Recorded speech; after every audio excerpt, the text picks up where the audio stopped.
Relatos de Belcebú a su nieto, por George Gurdjieff. Capítulo 34.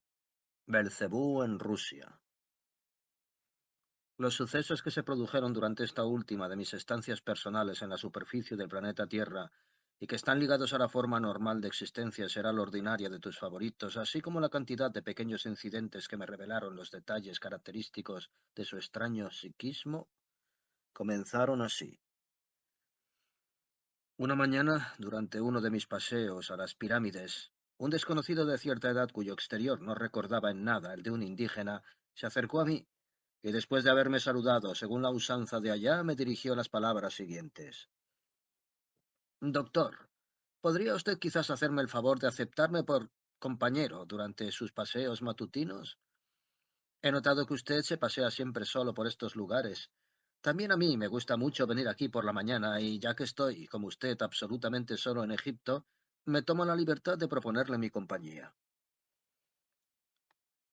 Como las vibraciones de su radiación no eran demasiado otcaluraparianas respecto a las mías,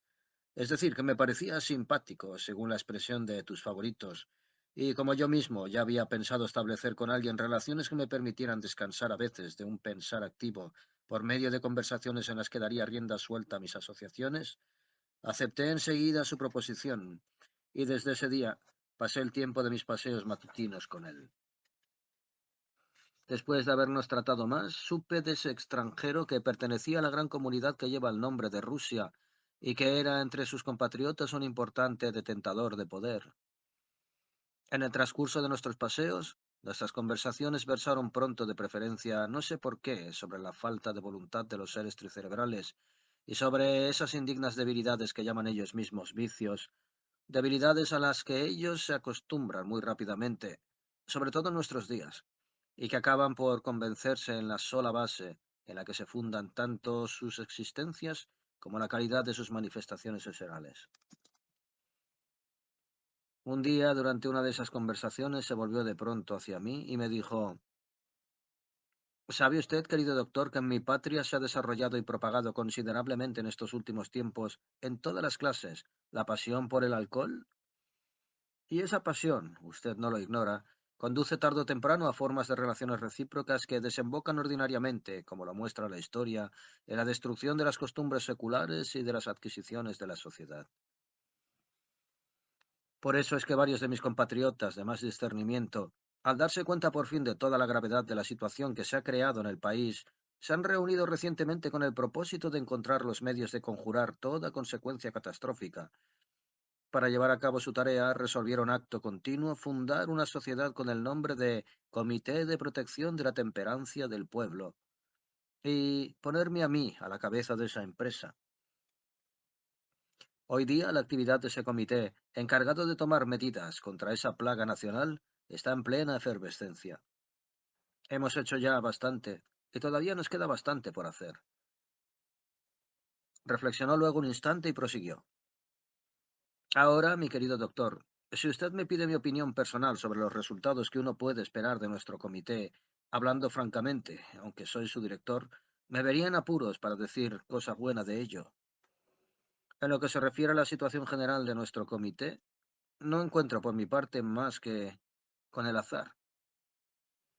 En mi opinión, todo el mal viene de que esa empresa está bajo el control de varios grupos de los que depende la realización de nuestros proyectos. Y como ante cada problema, cada uno de esos grupos persigue sus propios designios, la solución de toda cuestión precisa que se relaciona con la meta fundamental del comité es siempre pretexto de discordia.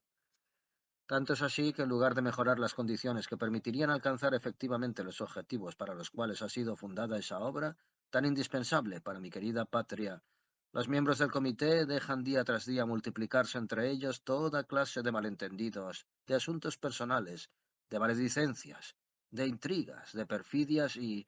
así sucesivamente. Por mi parte, en estos últimos tiempos, he pensado y repensado tanto, he consultado a tantas personas con más o menos experiencia de la vida, con el fin de hallarle una salida a esta situación, vuelta tan lamentable, que casi me he enfermado por esto, y me he visto obligado a instancias de mis parientes a emprender este viaje a Egipto con el único fin de descansar. Ay, Ni en Egipto he podido lograrlo, pues esos sombríos pensamientos no me dan tregua alguna. Pues bien, querido doctor, ahora que usted conoce más o menos el fondo del problema, que es la raíz y causa de mi desequilibrio moral actual, le confesaré francamente los pensamientos y las esperanzas internas que se abren paso en mí desde que lo conozco a usted. En efecto, continuó,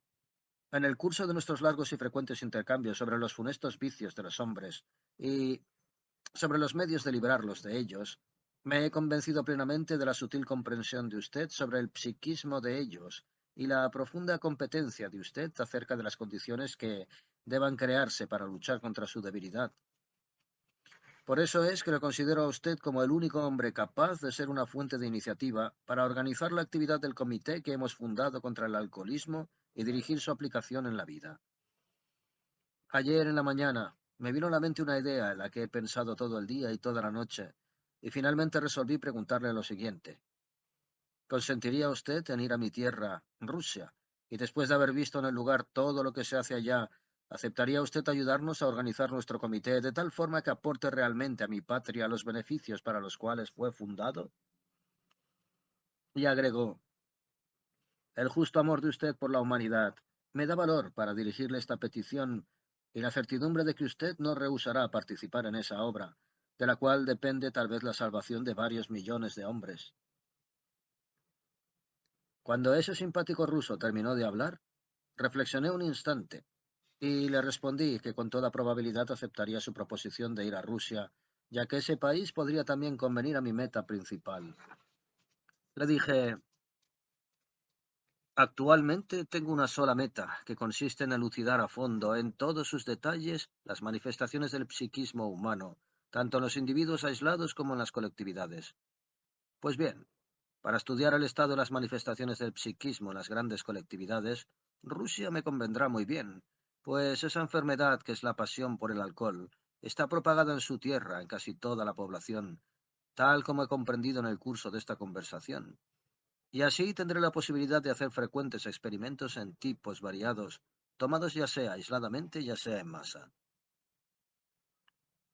Tras mi conversación con ese ser importante de Rusia, hice rápidamente mis preparativos. Después de unos días salí de Egipto con él, y 2 semanas más tarde ya estábamos en la ciudad que era el lugar principal de existencia de esa gran comunidad, y la que todavía llevaba en esa época el nombre de San Petersburgo. A su llegada, mi nuevo amigo se dedicó a sus asuntos que se habían acumulado durante su larga ausencia. En ese tiempo fue cuando se terminó, entre otras, la construcción del gran edificio asignado por el Comité al servicio de la lucha contra el alcoholismo, y mi amigo se ocupó en el acto de organizar y preparar todo para la inauguración del edificio y el inicio de las actividades que le correspondían. Yo me puse durante ese tiempo, como de costumbre, a pasear un poco por todas partes y a tratar con seres pertenecientes a diversos medios, como dicen allá, para conocer las particularidades características de sus hábitos y sus costumbres. Fue entonces cuando constaté por primera vez en la presencia de los seres pertenecientes a esa comunidad actual el carácter manifiestamente doble de su ego-individualidad. Después de esa constatación, me dediqué a las investigaciones especiales sobre el asunto y descubrí que la formación en su presencia general de esa doble individualidad se debía ante todo a un desacuerdo entre el tempo propio del lugar de su venida al mundo y de su existencia y la forma de su pensar eseral. Según creo, hijo mío, comprenderás muy bien la dualidad particularmente marcada de la individualidad de los seres de esa gran comunidad cuando te haya referido palabra por palabra la opinión que de ellos me ha dado personalmente nuestro venerable Mulay Nasar Eddin. Debo decirte que durante la segunda mitad de mi última estancia entre tus favoritos, tuve más de una vez la ocasión de encontrarme con ese sabio terrestre único, Mulay Nasar Eddin, y de tener con él intercambios de opiniones sobre diversas cuestiones de la vida corriente, como dicen allá. El día en el cual él definió con una sabia sentencia la verdadera esencia de los seres de esa gran comunidad, nuestro encuentro tuvo lugar en una de las partes de tu planeta llamada Persia, no lejos de una ciudad de nombre Ispahan, donde había ido para emprender investigaciones sobre la muy santa actividad de Ashar Asheimas y para recoger informaciones sobre la manera en que apareció por primera vez esa funesta forma de su cortesía, que hoy día se encuentra ya por todas partes.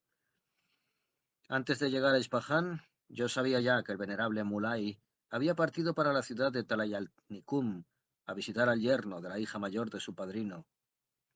Apenas llegué a esa última ciudad, fui a buscarlo. Y durante todo el tiempo de mi estancia iba frecuentemente a su casa. Sentados en la azotea, como es costumbre en ese país, discutíamos juntos toda clase de sutiles cuestiones filosóficas. Una mañana al ir a su casa, creo que era el segundo o tercer día después de mi llegada allá, me sorprendió el movimiento extraordinario que reinaba en las calles. Por todas partes barrían, limpiaban, colgaban lo que llaman tapices, mantones, banderas, etcétera. Pensé, esos son posiblemente los preparativos de una de las dos famosas fiestas anuales de esta comunidad. Una vez en la azotea, después de haber intercambiado con nuestro querido y muy eminente sabio Mulay Nasar Eddin las salutaciones de costumbre, le señalé con el dedo lo que pasaba en la calle y le pregunté qué quería decir. En su cara se esbozó su habitual mueca benévola, y, como siempre, fascinante, aunque teñida de cierto menosprecio. Se disponía a decir algo cuando en el mismo instante retumbaron en la calle los clamores de los pregones públicos y el galope de una multitud de caballos. Sin decir palabra, nuestro sabio Mulay se levantó pesadamente y tomándome por la manga me condujo al borde de la azotea. Allí, guiñando maliciosamente el ojo izquierdo, atrajo mi atención hacia la enorme cabalgata que pasaba a toda marcha, compuesta sobre todo, como lo descubrí más tarde, de seres llamados cosacos, pertenecientes a esa gran comunidad de Rusia. En el centro de esa enorme cabalgata rodaba una calesa rusa uncida con 4 caballos, que conducía un cochero a quien su extraordinaria corpulencia daba un aire imponente. Ese aire imponente, muy a la manera rusa, se debía a unos cojines colocados debajo de su ropaje, en ciertos lugares apropiados. En la camesa iban sentados dos seres. Uno de ellos tenía el aire característico del país, el otro el de un típico general ruso. Cuando la cabalgata hubo desaparecido, Mulay pronunció primero su dicho favorito. Bien hecho, sí, está bien hecho para ti. No hagas lo que no se debe. Y lanzando su exclamación familiar, algo así como Surt, regresó a su sitio invitándome a hacer lo mismo. Después de atizar en su calián las brasas de carbón de leña, dio un profundo suspiro y pronunció la siguiente retahíla que, como siempre, no era comprensible inmediatamente. Acaba de pasar en este instante, escoltada por un gran número de pavos de raza, una corneja de este país, importante, por cierto, y de alto vuelo, pero ya muy desplumada y pasablemente arrugada. En estos últimos tiempos, además, las cornejas de alto rango de este país no dan ya un solo paso sin esos pavos de raza. Ellas acarician evidentemente la esperanza de que sus plumas, cuyos lastimosos restos se encuentran así constantemente en el campo de las poderosas radiaciones de esos pavos, se reafirmarán quizás un poco y entonces dejarán de caérseles. Yo no comprendí positivamente nada de lo que él acababa de decirme, pero conociendo ya su costumbre de expresarse primeramente en forma alegórica, no me sorprendió en absoluto, y me abstuve de preguntarle, esperando pacientemente las sabias explicaciones que seguirían. En efecto, después de su retahíla, cuando hubo terminado de hacer concienzudamente gluglutear el agua en su calián, me dio con la sutil causticidad propia de él. Me dio, pues, la definición de toda la presencia y de la esencia misma de los seres de la comunidad actual de Persia. Me explicó que él comparaba los seres de esa comunidad de Persia con los pájaros llamados cornejas y los seres de la gran comunidad de Rusia, de los que se componía el cortejo que acababa de galopar a lo largo de la calle, con los pavos. Luego desarrolló su pensamiento en una larga disertación. Si se hace un análisis imparcial y el promedio estadístico de las comprensiones y de las representaciones que han adquirido los hombres de la civilización contemporánea, comparando entre sí los pueblos de Europa, los de los demás continentes, y si se establece una analogía entre esos pueblos y los pájaros, los hombres que aparecen y existen en el continente de Europa y que representan el chimes de la civilización actual, deberán ser llamados pavos reales. Nombre del ave, cuya apariencia es la más bella y la más suntuosa, mientras que los hombres de los demás continentes deberán ser llamados cornejas. nombre del pájaro más sucio y el que más manifiestamente no sirve para nada.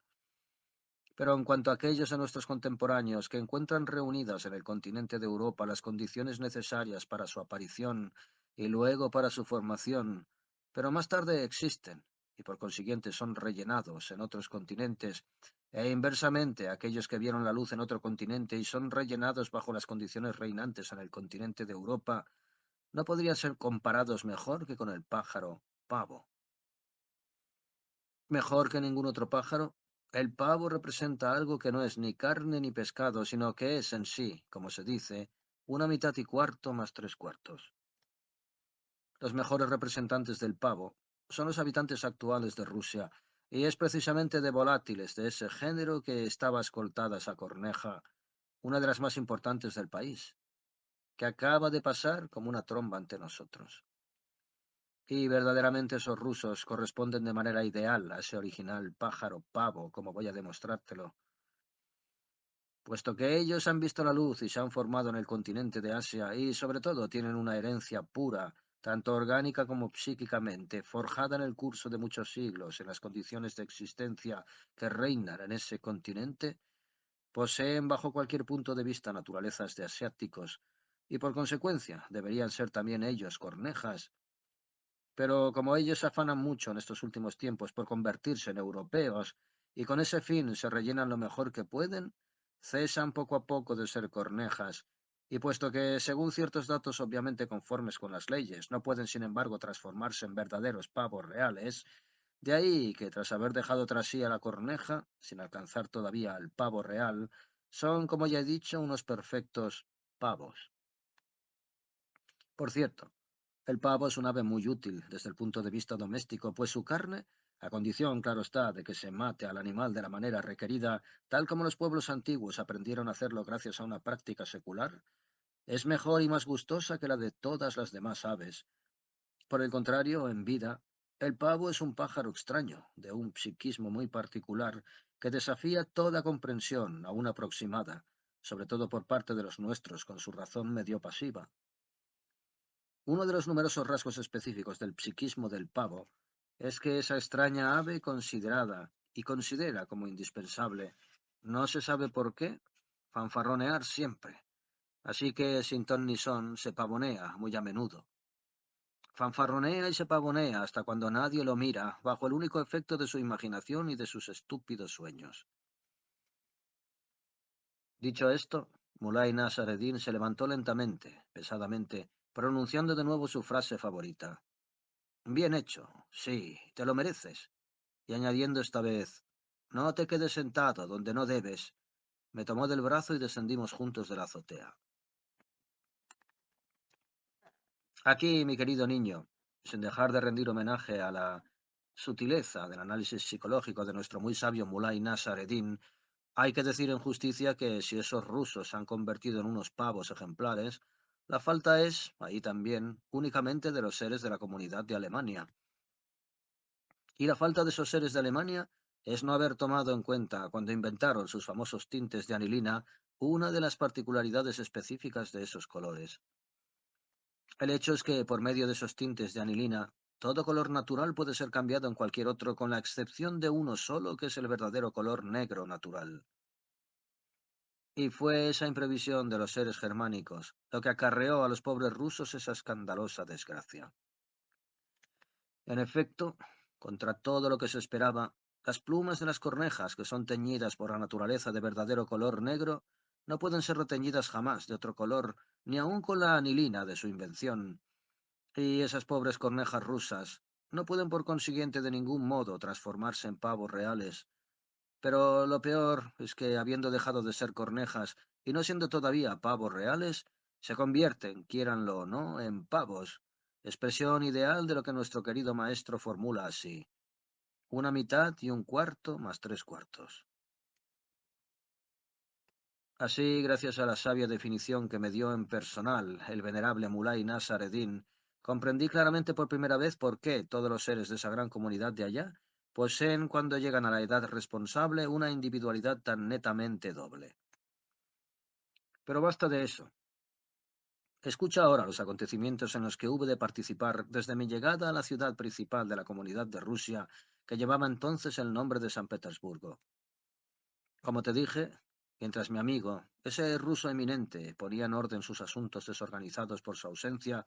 yo me paseaba por todas partes tratando con seres de todas las clases y de todas las posiciones para estudiar las particularidades características de sus usos y costumbres y explicarme las causas de su necesidad orgánica de alcohol, así como las consecuencias manifiestas de su acción sobre la presencia general de ellos. Es interesante notar que desde mis primeros encuentros con diferentes seres tricerebrales pertenecientes a diversas clases y posiciones, constaté reiteradas veces el hecho que se me hizo absolutamente evidente tras una observación más atenta de que la mayoría de ellos llevaba ya el germen de ese funcionamiento particular de su presencia general que, ya desde hace mucho tiempo, aparece en tus favoritos bajo el efecto de cierta combinación de dos causas exteriores independientes. La primera de esas causas es una ley cósmica general existente con el nombre de Solunensius, y la segunda consiste en una grabación marcada en una parte dada de la superficie de tu planeta de las condiciones de existencia ordinaria. Quiero hablar del germen de ese funcionamiento particular de su presencia general, que desde muchos años se ha fijado en la presencia de todos los seres de esa comunidad, bajo esa forma que ya han conocido tus favoritos durante ciertos periodos bien determinados, y que se convierte para ellos en un factor de estímulo de ciertas manifestaciones específicas, propias también ellas solo de los seres tricerebrales del planeta Tierra, cuya totalidad ha recibido esta vez entre los seres de esa gran comunidad el nombre de bolchevismo. Te hablaré un poco más tarde de ese funcionamiento particular de su presencia general. No he abordado esa cuestión sino para darte una idea de las condiciones ya particularmente anormales de existencia seral, en medio de las cuales se ejerció mi actividad durante mi estancia entre los seres de esa gran comunidad en su primera capital, San Petersburgo. Mucho antes de mi llegada a esa ciudad, ya había tenido la intención, e incluso he elaborado con ese objeto todo un plan y preparado ciertos detalles indispensables de establecer en una de sus grandes aglomeraciones algo así como un laboratorio de química, en el cual yo quería hacer, por medio previstos de antemano, experimentos especiales sobre ciertos aspectos profundamente ocultos de su extraño psiquismo. Por eso es que, hijo mío, cuando hube constatado, una vez instalado en esa ciudad, que casi la mitad de mi tiempo lo tenía libre, resolví aprovechar esa ociosidad a medias y trabajar para realizar ese proyecto. De acuerdo con mis primeras informaciones, supe que para instalar un laboratorio hacía falta ante todo la autorización de los seres detentadores de poder, y emprendí enseguida las gestiones para obtenerla. Desde los primeros pasos, comprendí que debido a ciertas leyes fijadas desde hacía mucho tiempo en el proceso de existencia de esa comunidad, la autorización para abrir un laboratorio privado dependía de un cierto servicio de uno de sus ministerios. Me dirigí pues a ese servicio, pero resulta que los empleados, aun reconociendo que el otorgamiento de ese permiso era parte de sus obligaciones, no sabían cómo debían proceder. Tal como comprendí más tarde, no lo sabían simplemente porque nadie se había dirigido jamás a ellos para obtener dicho permiso, y por consiguiente, el psiquismo automáticamente construido de esos desdichados seres no había podido adquirir el hábito mecánico correspondiente a ese tipo de manifestación. Debo decir aquí que desde hace algunos siglos, casi todas las manifestaciones que exige el cumplimiento de su deber seral se realizan en todos los seres de allá, gracias al solo funcionamiento de datos constituidos en ellos por la frecuente repetición de una sola y misma cosa. Entre los seres detentadores de poder de esa comunidad, la cristalización de esos singulares datos serales automáticos se efectuaba en esa época mucho más intensamente que en cualquier otra parte, hasta el punto de que parecían estar a veces totalmente desprovistos de los datos que suscitan la aparición inmediata de los impulsos userales propios de los seres en general. En cuanto al hecho de que nadie, como acabo de decírtelo, se haya dirigido jamás a los empleados de ese servicio para pedirles un permiso, eso no significaba en absoluto que ninguno de los habitantes de esa capital haya necesitado un laboratorio de química. Por el contrario, nunca había habido en esa ciudad tantos laboratorios de química como en ese periodo, y sin duda alguna sus propietarios habían procurado en alguna parte y de alguna manera la autorización requerida, y no podían dejar de tenerla. Existía al efecto en su capital, así como además en todas las grandes y pequeñas comunidades. cierto cuerpo administrativo sobre el cual reposa en general la esperanza fundamental de perfecto bienestar de los detentadores de poder, cuerpo que ellos llaman gendarmería o policía, siendo una de sus principales obligaciones la de velar porque todo el que abra una empresa esté provisto del permiso correspondiente. ¿Y cómo suponer que el ojo del lince de los seres que representan la esperanza fundamental de perfecto bienestar de los detentadores de poder deje escapar la más mínima cosa y permita a un laboratorio cualquiera instalarse sin la autorización reglamentaria de sus patrones? La razón principal de esa aparente contradicción era de orden muy distinto. Debo decirte que la actitud de los seres de esa comunidad ante las leyes y las reglas fijadas en el pasado, con miras a asegurar relaciones mutuas normales según su comprensión y en general a servir a su existencia ordinaria, se había hecho tal que sólo podían obtener el beneficio al cual tenían objetivamente derecho los que sabían cómo agarrar las cosas al revés, o sea, ir en contra de las reglas y las leyes en vigor. Laboratorios privados como el que yo quería instalar, se podría haber tenido no uno, sino millares.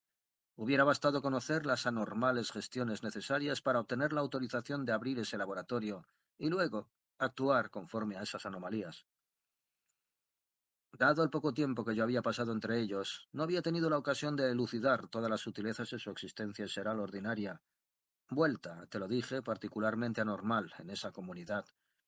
Por eso es que, apenas emprendí mis gestiones para obtener el permiso necesario, tuve que someterme a vejámenes sin fin, así como a sus absurdos retardos, instituidos también ellos desde hacía mucho tiempo en el proceso de su existencia eseral, y todo eso para no llegar a ningún resultado. Comenzó así. Cuando llegué al servicio en cuestión y me dirigí a los empleados, se miraron unos a otros muy desconcertados y empezaron a cuchichear. Algunos de ellos hojeaban febrilmente gruesos libros, con la esperanza evidente de encontrar allí algún reglamento relativo a esos permisos.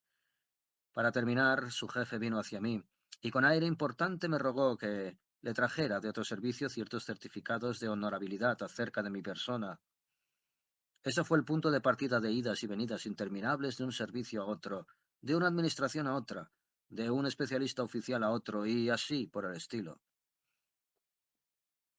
Las cosas llegaron al punto en que tuve que correr como lanzadera entre el comisariado de policía y el padre de la parroquia, y por poco no tuve que hacer una visita a la comadrona oficial de la ciudad. Además, uno de esos servicios especiales exigía, no sé por qué, sobre el certificado de otro servicio, el sello de un tercero.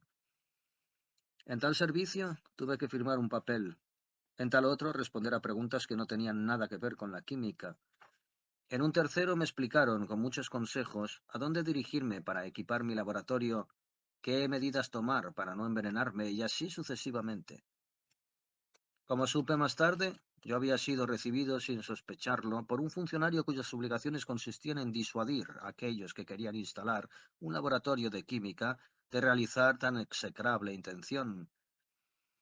Lo más gracioso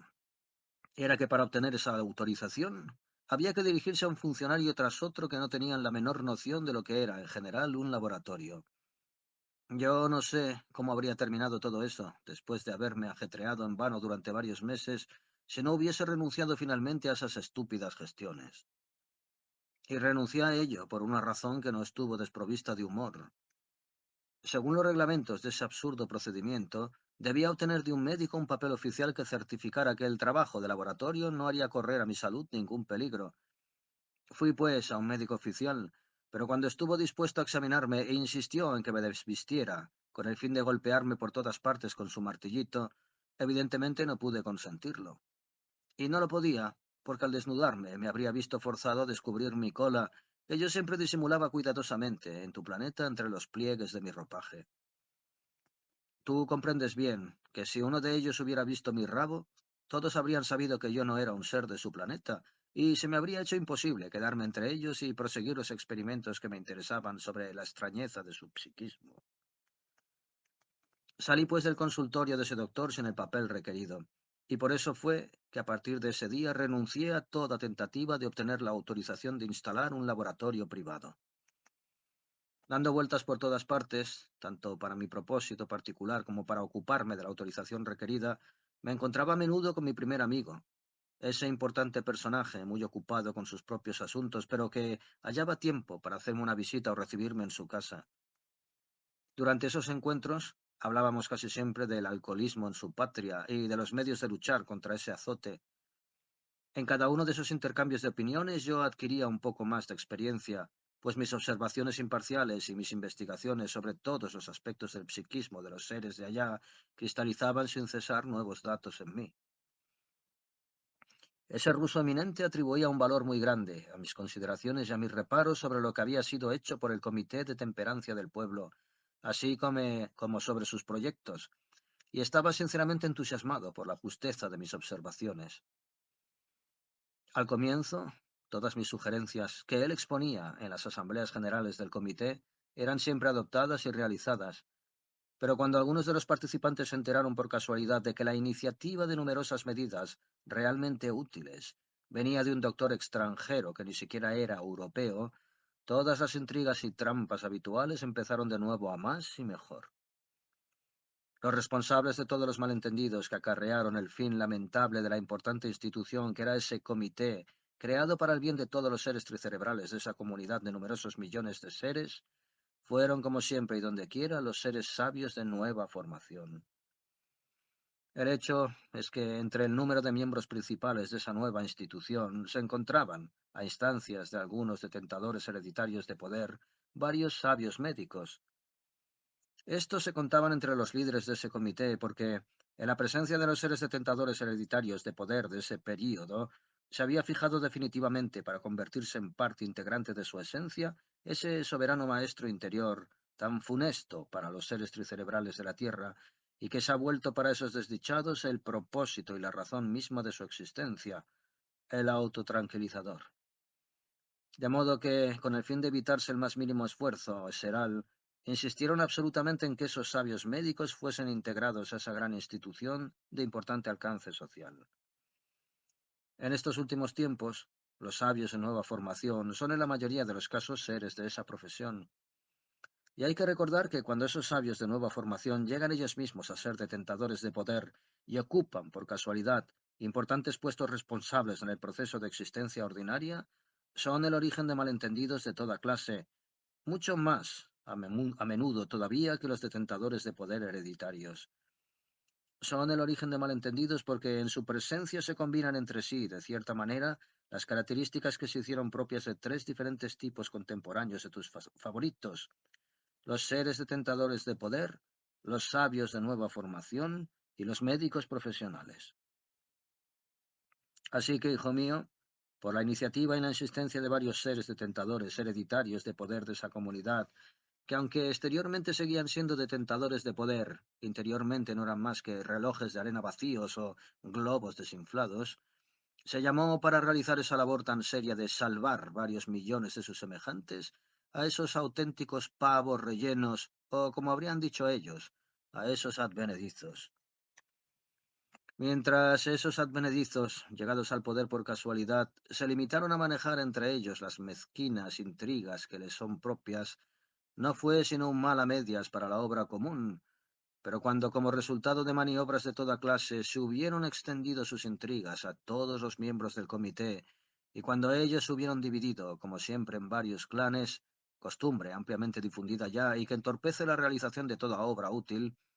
esa bienhechora institución que era el comité comenzó a reventar por todas las costuras, como dicen allá. En la época en que llegué con mi primer amigo ruso a la capital de esa comunidad, esas mezquinas intrigas imperaban tanto entre los diferentes clanes como entre los miembros de esa organización de Estado realmente indispensable.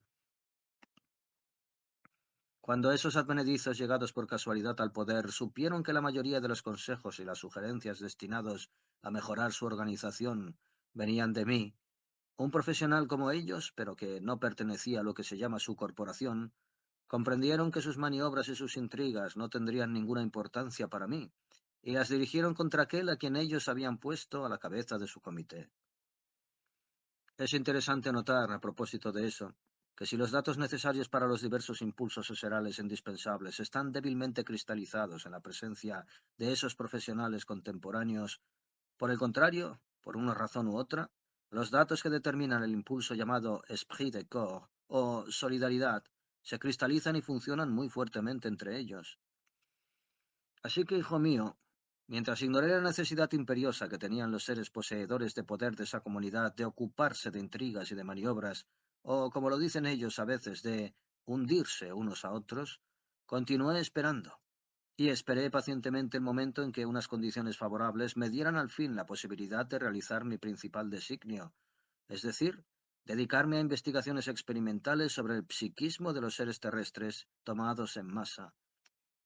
Pero cuando se me hizo perfectamente claro que no podría lograrlo en esa comunidad, debido a la clase de relaciones mutuas establecidas allá, y cuando me convencí de la imposibilidad de abrir un laboratorio de química de manera honesta, es decir, conformándome estrictamente a las leyes prescritas, resolví no perder más tiempo y partir en busca de condiciones convenientes a mi meta en cualquier otra comunidad europea.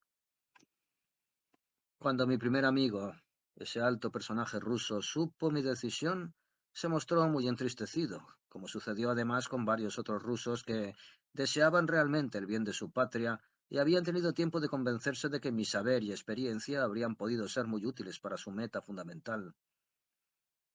Algunos días antes de mi partida, el comité se disponía a inaugurar la construcción que había sido destinada, como te lo he dicho ya, a la lucha contra el alcoholismo, y a la cual dieron los seres de allá, en esa ocasión, el nombre de su emperador. Lo bautizaron Edificio Nacional del Emperador Nicolás II. Pero la víspera de mi partida, mi eminente amigo ruso vino a verme de improviso, y después de haberme dicho cuánto lamentaba verme partir, me rogó insistentemente que permaneciera algunos días más para permitirle, tras la consagración y la inauguración de la construcción, viajar conmigo, lo que le permitiría reposar un poco del ajetreo e intrigas que él acababa de sufrir. Como ya no tenía razón alguna para apresurarme, acepté, y pospuse mi partida para una fecha indeterminada. 2 días más tarde, tuvo lugar la gran inauguración de la construcción, y como yo había recibido la víspera lo que llaman una invitación oficial, fui a esa ceremonia. En esa solemnidad nacional de una comunidad de más de 100 millones de seres, a la cual asistió Su Majestad el Emperador en persona, como dicen ellos, comenzó hacia mí el Uresnalkinkarul, el cual fluye del conjunto de anomalías de los presentes que se forma automáticamente en el psiquismo de cada uno de los seres tricerebrales actuales de ese desafortunado planeta, y los mantiene a todos, por así decirlo, en un círculo mágico sin salidas.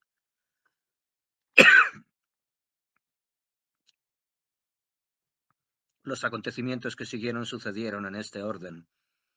El día de esa solemnidad, mientras la ceremonia todavía se efectuaba, mi primer amigo ruso corrió de pronto hacia mí, abriéndose paso entre los seres que se exhibían con todo el brillo de sus uniformes y de sus condecoraciones, y con voz jubilosa me anunció que yo tendría la dicha de ser presentado a su majestad, y se alejó a toda prisa. Supe más tarde que en el curso de la ceremonia él había hablado de mí al emperador, y se decidió entonces que yo le sería presentado. La presentación al emperador, al zar o al rey, es considerada en todos los continentes de ese desafortunado planeta como la mayor de las dichas. Así que mi amigo se regocijaba por mí, más allá de toda expresión, por haber obtenido ese favor.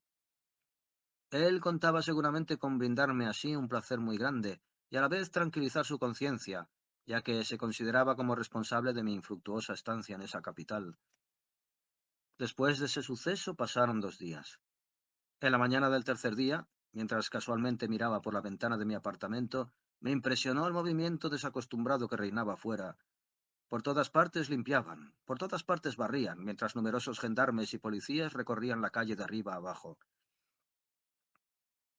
Pregunté la causa de esa animación. Nuestro viejo Ajún me explicó que se esperaba ese día en el barrio la llegada de un general muy importante.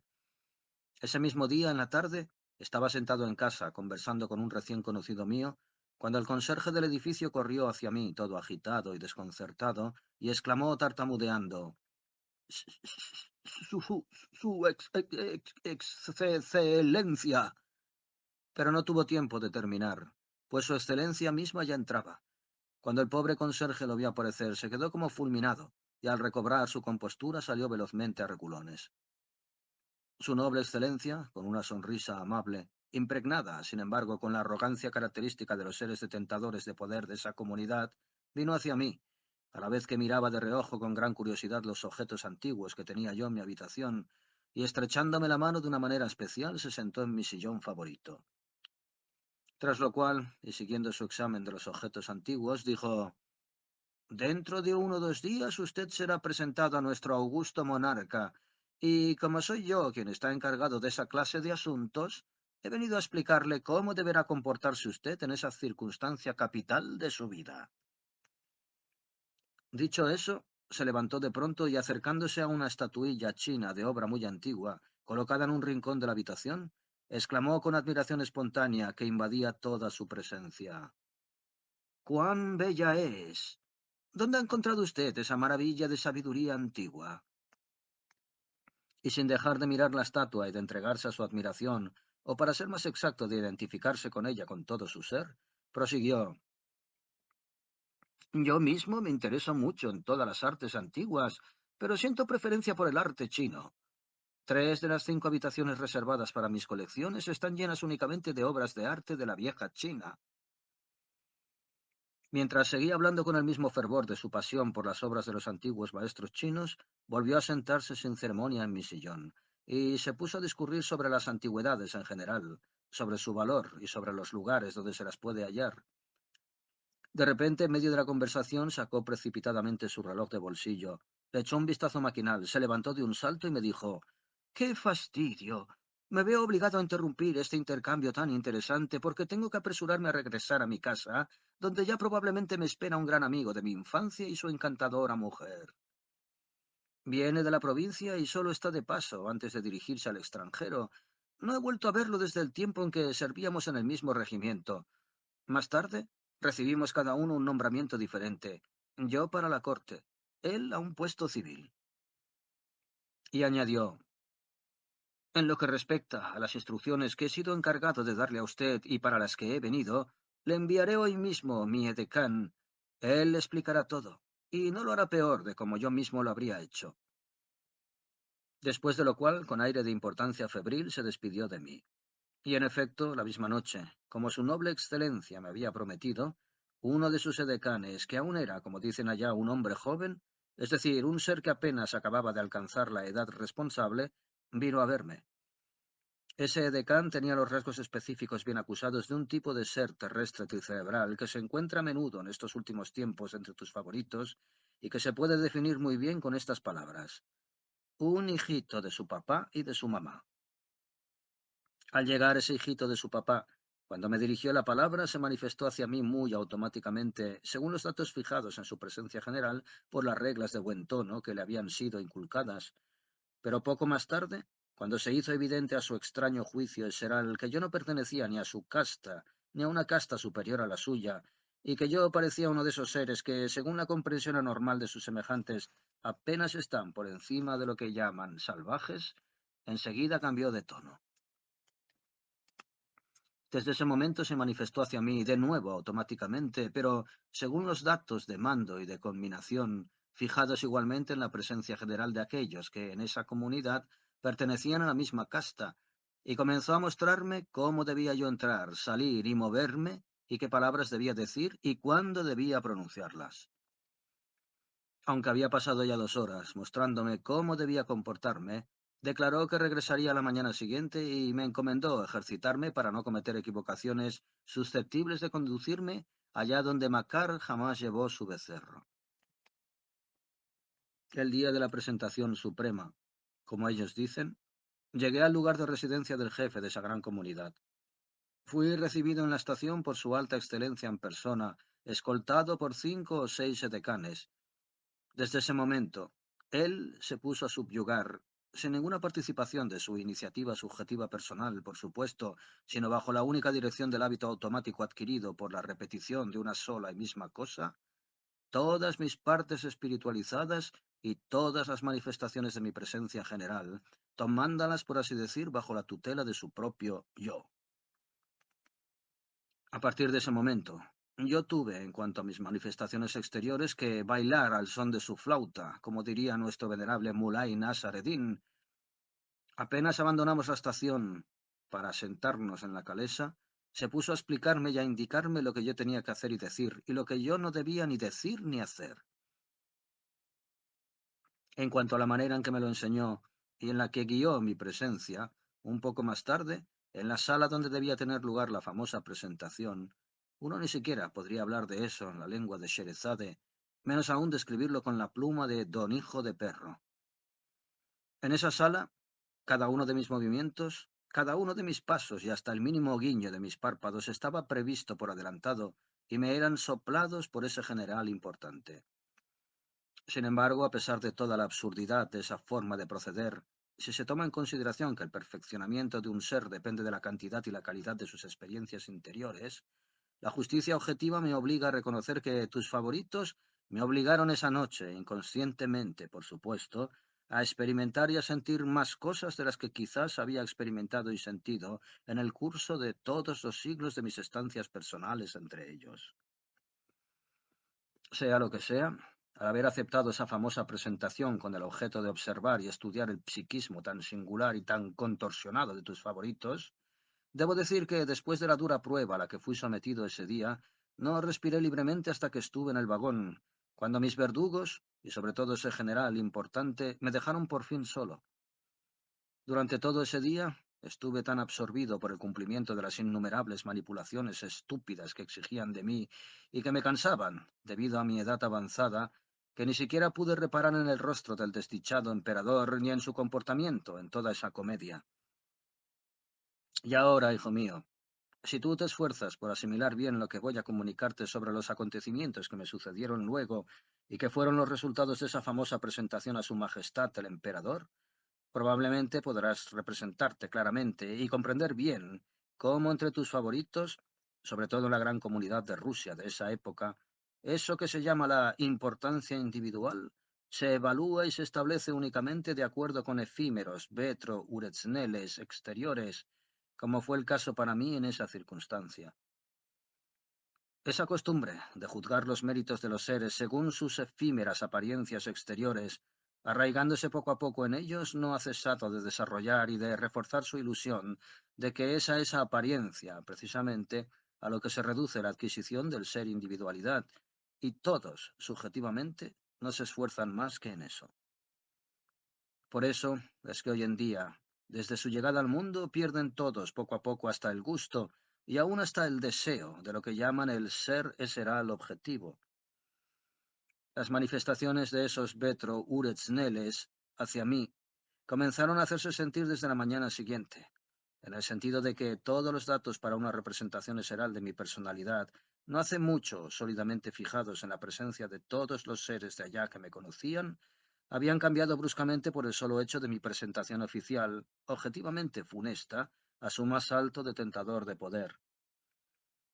Para la individualidad de ellos, la idea que se hacían de mí y de mi importancia personal, así como de mis cualidades y méritos, cambió de pronto. Me convertí para todos en un ser importante, inteligente y extraordinario e interesante, es decir, en el poseedor de toda suerte de fantásticas cualidades eserales de su invención. Para ilustrar lo que acabo de decirte, te daré estos diversos ejemplos muy característicos. El propietario de la tienda donde compraba yo mis provisiones para la cocina antes de ir a mis asuntos, quiso a toda costa al día siguiente de esa audiencia imperial, como dicen a veces allá, llevarme él mismo mis compras a casa. Todos los agentes de policía del barrio donde residía temporalmente, que me conocían ya como médico extranjero, en cuanto me veían de lejos llevaban la mano a su visera tal como para el más importante de sus generales. Esa noche misma, el jefe del primer servicio a que me habían dirigido me trajo él mismo a domicilio el malhadado permiso que me daba derecho a la instalación de un laboratorio de química y por cuya espera había yo languidecido 3 meses, llamando a las puertas de todos los establecimientos oficiales y no oficiales. Y al día siguiente recibí otras 4 autorizaciones provenientes de diversos servicios de otros ministerios, cuyas atribuciones no conllevaban en modo alguno el otorgamiento de dichas autorizaciones, a los que, sin embargo, tuve que dirigirme durante mis absurdas gestiones. Los propietarios, los tenderos, los niños y en general todos aquellos que habitaban en mi calle Se volvieron tan amables conmigo como si yo tuviese la intención de dejarle a cada uno de ellos una inmensa herencia americana, y así por el estilo. Después de ese suceso vidocrainiano, supe, entre otras cosas, que ese desdichado emperador se prepara siempre igualmente para esos encuentros oficiales con seres extranjeros. Y de esos encuentros oficiales hay muchos, casi cada día, y hasta varias veces por día. Aquí un desfile militar, allá una audiencia con un embajador de otro emperador, en la mañana una delegación, al mediodía una presentación del tipo de la mía, más tarde la recepción de diferentes representantes del pueblo, como se los llama, y con todos tiene él que hablar o hasta hacer un discurso completo,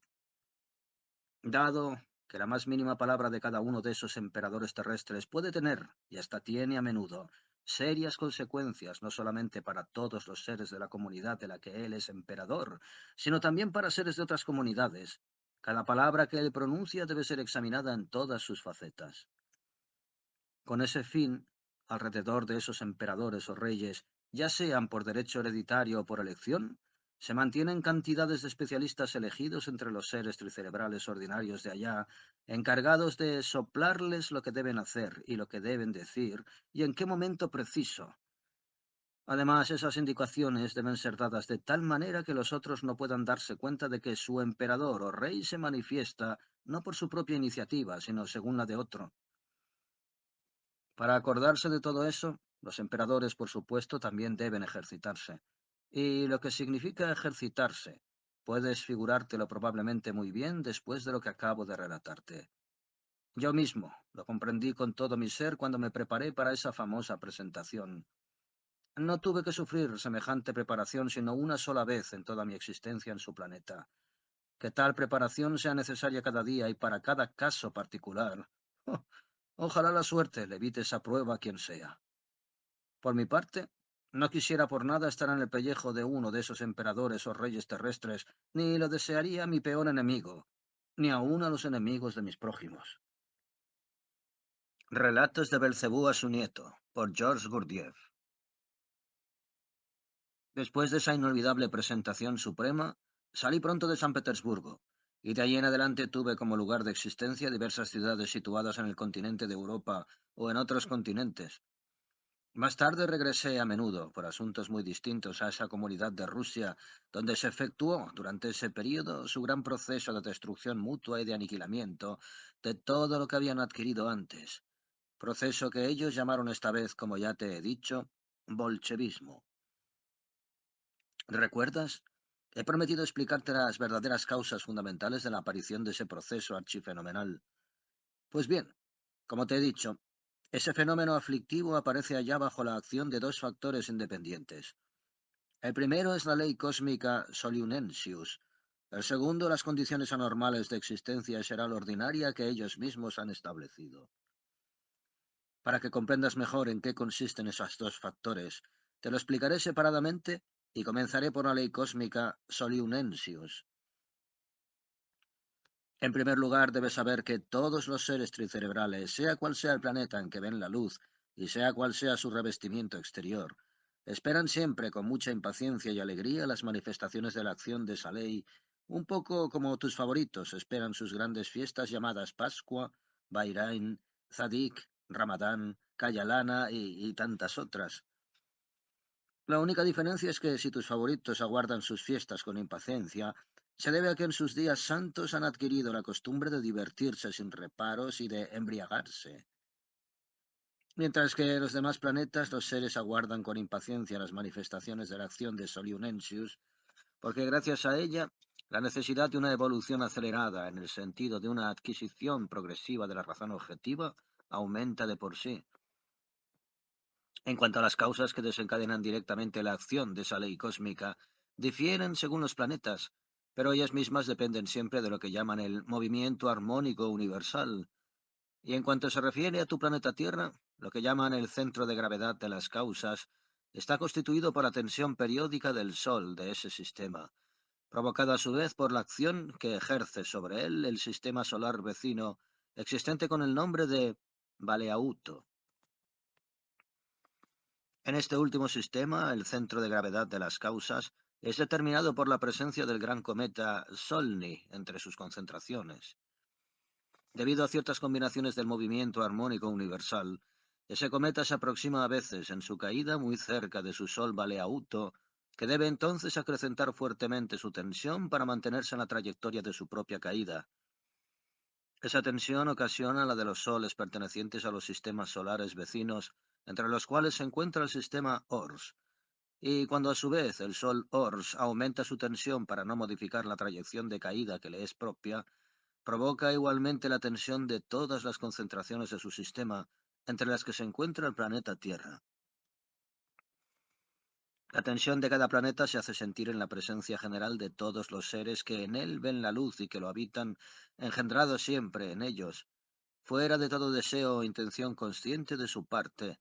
una sensación llamada Yabolunozor sagrado, que tus favoritos habrían denominado sentimiento religioso, y precisamente es ese sentimiento será el que aparece algunas veces en esas necesidades y esas tendencias de las que te hablé hace poco, hacia un perfeccionamiento de sí en el sentido de una adquisición acelerada de la razón objetiva. Es interesante notar que cuando esa sensación sagrada o cualquier otra sensación similar, provocada también ella por una realización cósmica, se produce en la presencia general de tus favoritos, la toman por algún síntoma de una de sus numerosas enfermedades. En este caso, por ejemplo, ellos llaman esa sensación nerviosismo. Hay que notar también que antiguamente ese impulso propio de la presencia de todos los seres tricerebrales de nuestro gran universo surgía y se desarrollaba casi normalmente en la mayoría de los seres del planeta Tierra, y eso desde el tiempo en que el órgano Kundabuffer fue extirpado de su presencia hasta la segunda perturbación transpalniana. Pero más tarde, entre las calamidades que ocasionaron las condiciones de existencia la ordinaria que ellos habían establecido, sobre todo a partir del momento en que comenzó a predominar en la presencia de cada ser terrestre tricerebral ese dios interior malhechor llamado autotranquilizador,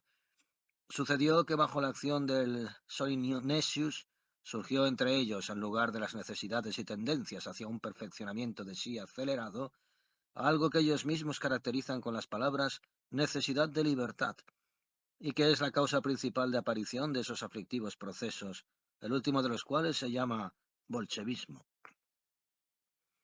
Te explicaré más tarde cómo se presenta en ellos su famosa libertad. Por el momento diré solamente que la sensación determinada por la acción del Solium Nensius acrecienta en ellos la necesidad de un cambio en las condiciones exteriores de su existencia será la ordinaria, mal que bien aseguradas hasta entonces. Después de la segunda perturbación transpalniana que sufrió ese desafortunado planeta, es decir, después del desastre de la Atlántida, la acción de la ley cósmica Solium-Nensius sobre la presencia general de tus favoritos no se ejerció menos de 40 veces, y en cada repetición esa extraña necesidad de libertad, ya fijada en la mayoría de ellos, produjo finalmente casi lo mismo que se ha producido estos últimos años en el conjunto de grupos que pueblan la parte de la superficie de tu planeta llamada Rusia. Es muy importante notar aquí que esos terribles procesos no hubieran podido efectuarse jamás entre los seres tricerebrales del planeta Tierra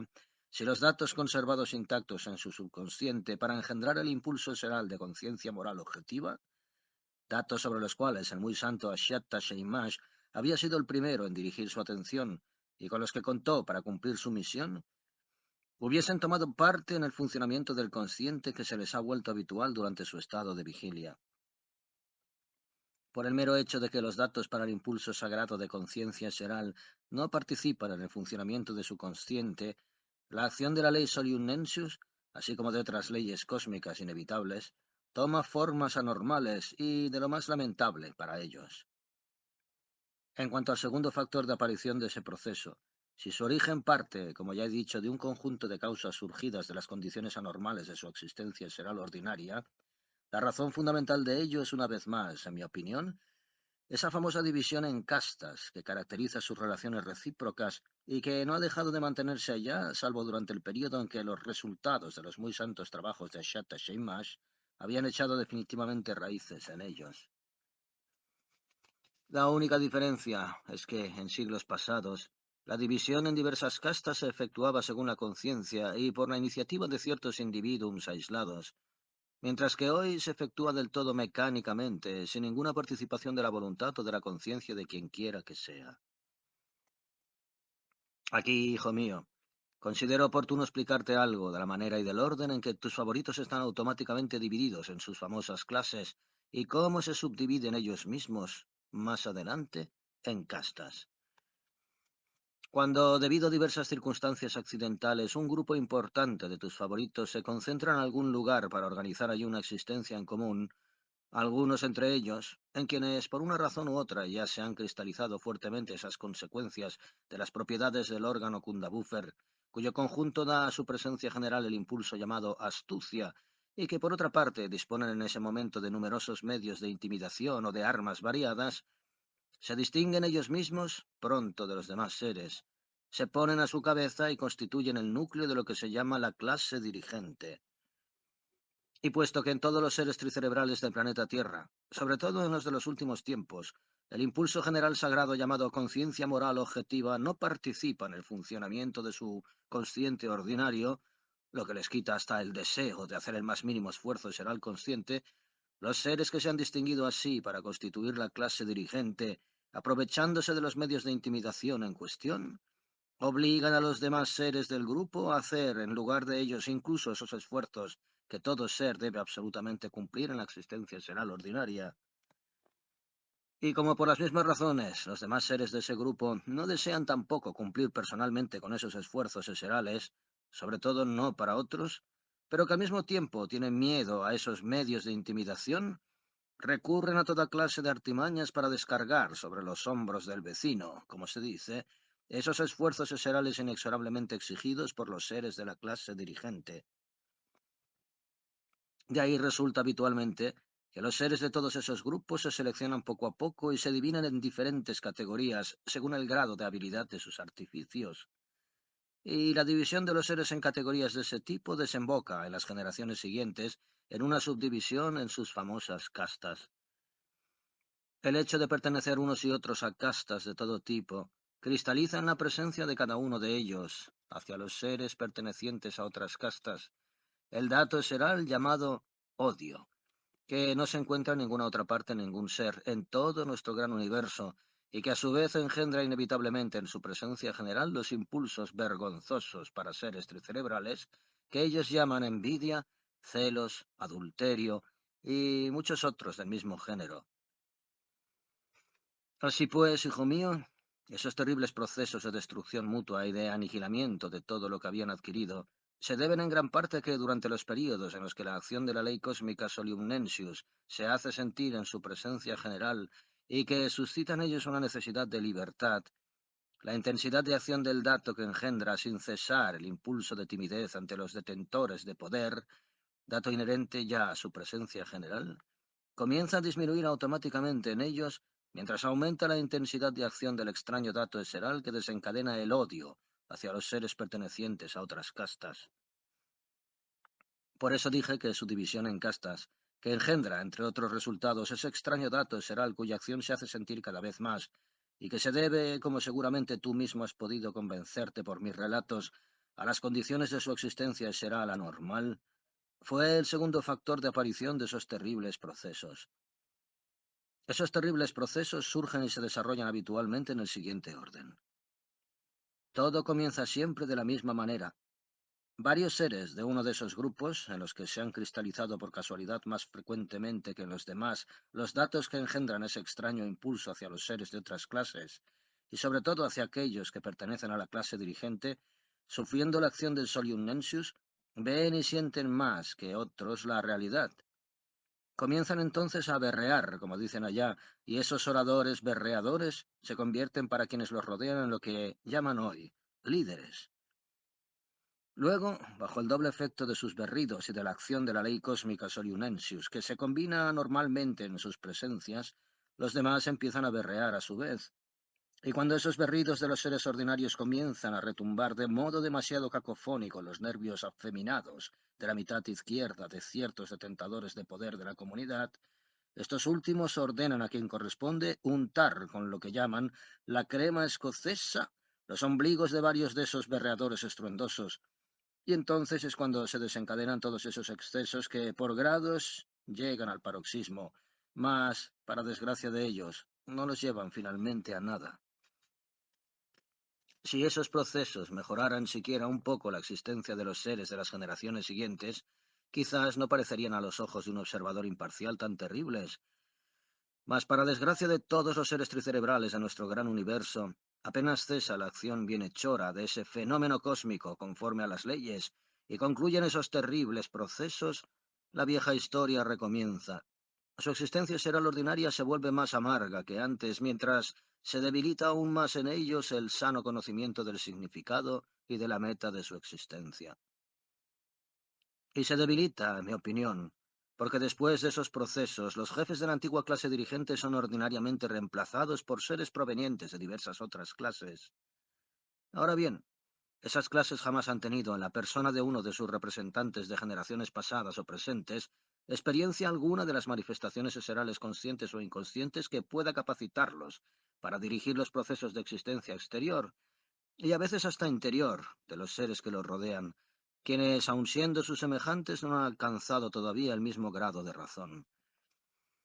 Hay que reconocer de justicia que si en los seres tricerebrales de la antigua clase dirigente los datos presentes en su subconsciente para engendrar la verdadera conciencia moral objetiva tampoco participaban en el funcionamiento correspondiente a su estado de vigilia, ellos tenían en su mayoría, por lo menos, el hábito de gobernar, adquirido por herencia y que se perfeccionaba automáticamente de generación en generación. Por el contrario, en la presencia de los seres que llegan al poder por primera vez, no solo no hay ninguna verdadera conciencia seral, como tampoco había ninguna en los seres de la antigua clase dirigente, sino que además comienzan a manifestarse en ellos diversos encantamientos, de manera particularmente tumultuosa, y a dar resultados tan terribles como extraordinarios. Esos diversos encantamientos se cristalizan en la presencia de los seres terrestres tricerebrales, y sobre todo en nuestros días, como consecuencias de ciertas propiedades del órgano Kundabuffer, tales como vanidad, orgullo, presunción, amor propio y otras cuyo funcionamiento está todavía muy fresco en ellos, dado que ellas casi nunca han alcanzado el grado de satisfacción requerido.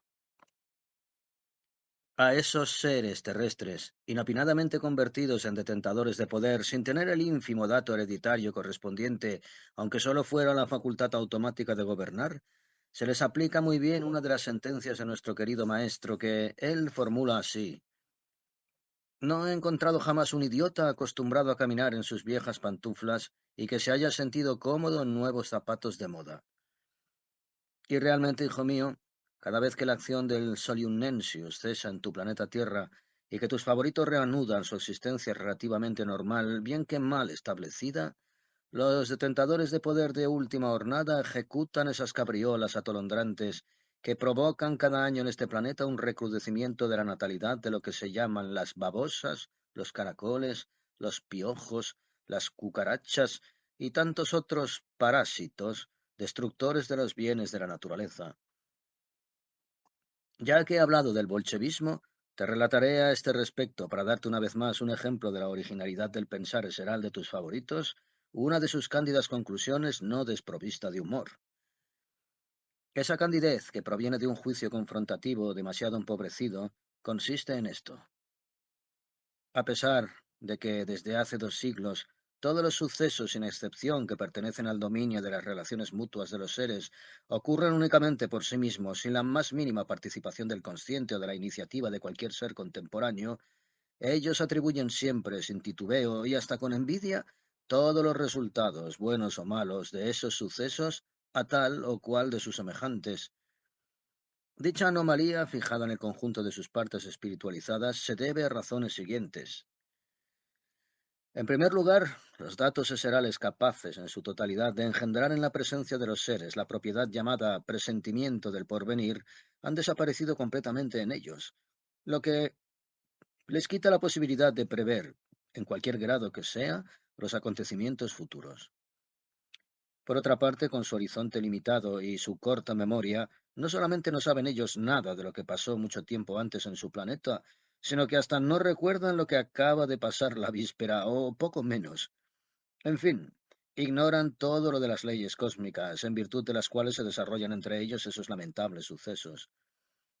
De modo que tus favoritos contemporáneos están convencidos con toda su presencia de que el terrible proceso al que ellos dan el nombre de bolchevismo se produce por primera vez en su planeta y que antes de su pequeña maravilla de civilización no ha habido jamás nada parecido.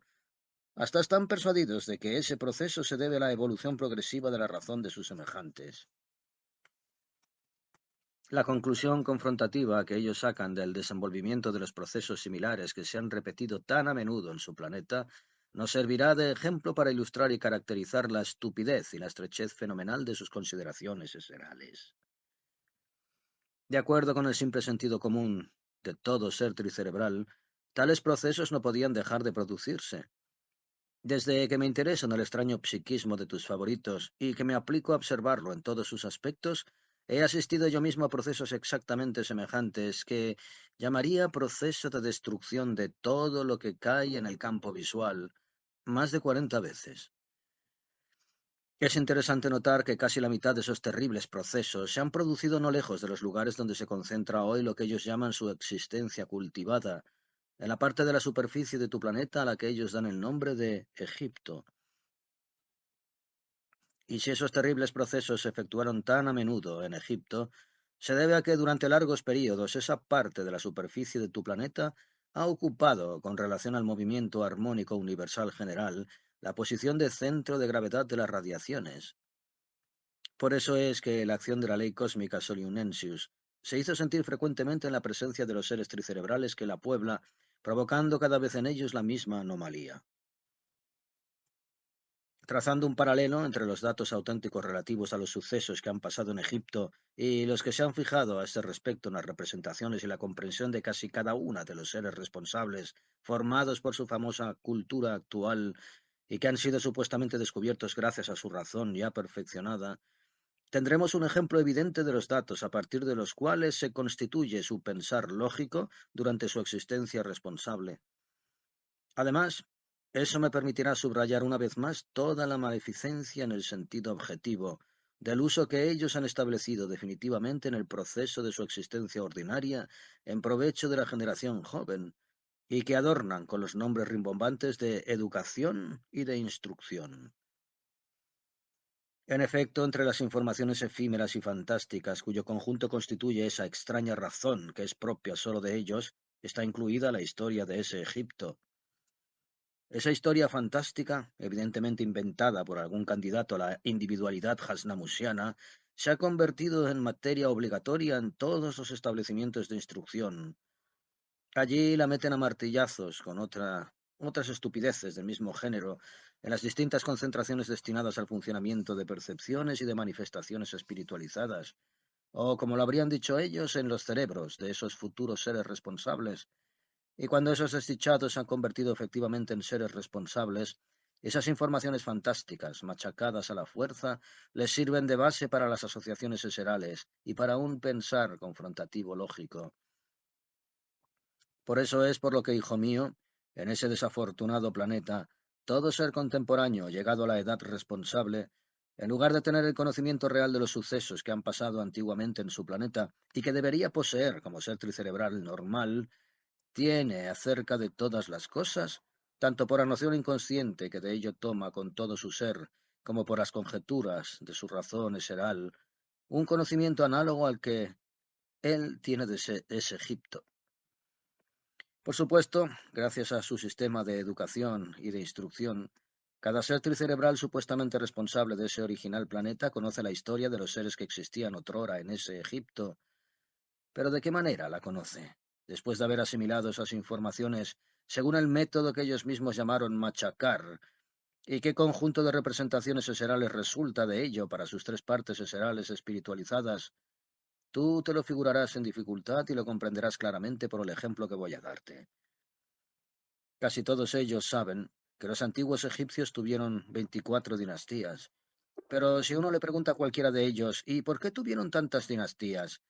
se constatará que jamás pensó en ello. Y si se insiste en obtener una respuesta, ese mismo ser que en un momento antes sabía y afirmaba con toda su presencia que los antiguos egipcios habían tenido 24 dinastías, revelará en el mejor de los casos, a condición claro está de que se le ayude a ser sincero y a expresar en voz alta las asociaciones que surgen en él, la secuencia de pensamientos lógicos que siguen. Esos egipcios han tenido 24 dinastías. Bueno, eso prueba que entre los egipcios existía una organización de Estado monárquico y que el cargo de emperador se transmitía por herencia de padre a hijo. Pero era costumbre que los emperadores de un mismo linaje llevaran el mismo nombre y que todos los emperadores que llevaban el mismo nombre constituyeran una dinastía. Por consecuencia, hubo tantas dinastías como nombres de emperadores. Todo esto es tan comprensible y claro como un zurcido en los pantalones bombachos del venerable Mulay Nasar Eddin. Y si alguien entre los seres de cultura contemporánea quiere absolutamente conocer las causas de los frecuentes cambios de familias de emperadores entre los antiguos egipcios y continúa afanándose por aclarar su razón al respecto, una vez más, en el mejor de los casos, su pensar será la asociará más o menos en el orden siguiente. Evidentemente se dirá, en los tiempos antiguos sucedía a menudo en Egipto que el emperador, o como lo llamaban el faraón de Egipto, estaba cansado de reinar y quería ceder su poder a otro. Y muy probablemente cedía su poder de esta manera y en las circunstancias siguientes. Supongamos que cierto faraón llamado Pérez vive y reina en paz sobre todos los egipcios para grandísima satisfacción suya. Pero he aquí que ese emperador o faraón Pérez se siente un día muy cansado de reinar, y durante una noche de desvelo, mientras reflexiona sobre su situación de emperador, constata por primera vez y reconoce con todo su ser que, quiéralo o no, uno se cansa de reinar,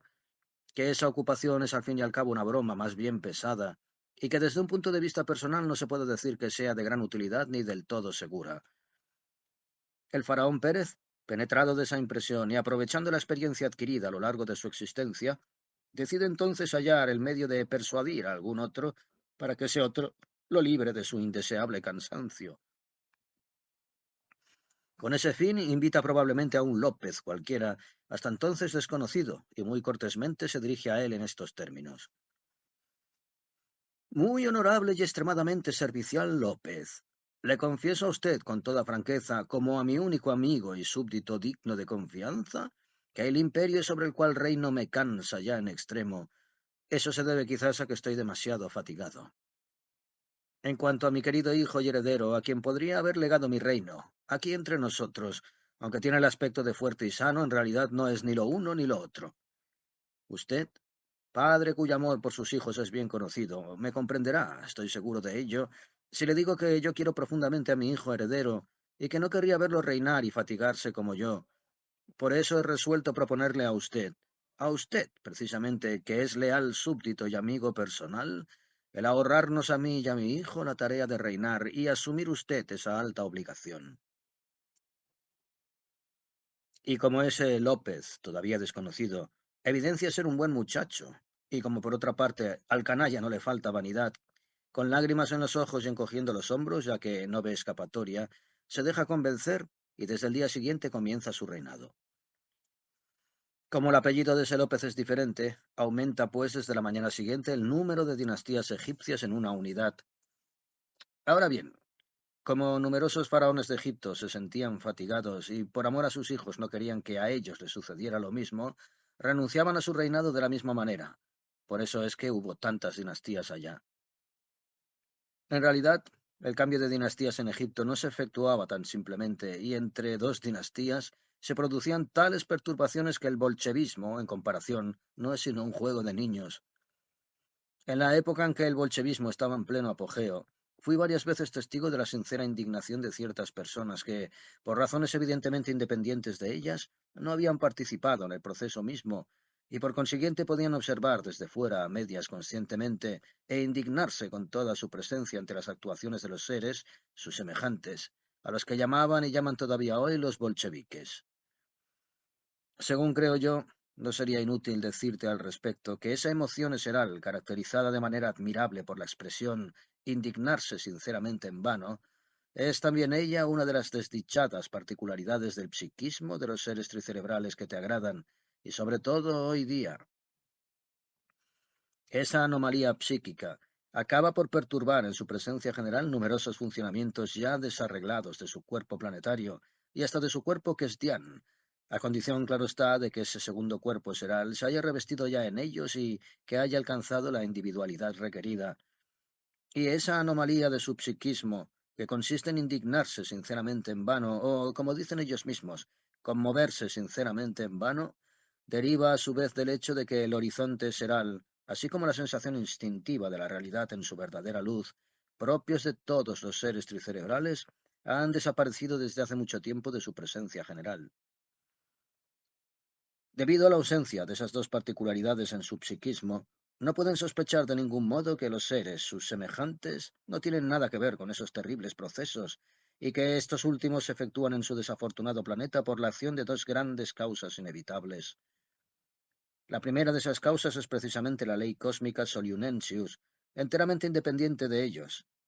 En cuanto a la segunda, que en parte depende de ellos, consiste en que el conjunto de los resultados de las condiciones de existencia seral ordinaria, anormalmente establecidas por ellos, impide que los datos que continúan cristalizándose en su presencia general para engendrar en ella el impulso sagrado de conciencia moral objetiva,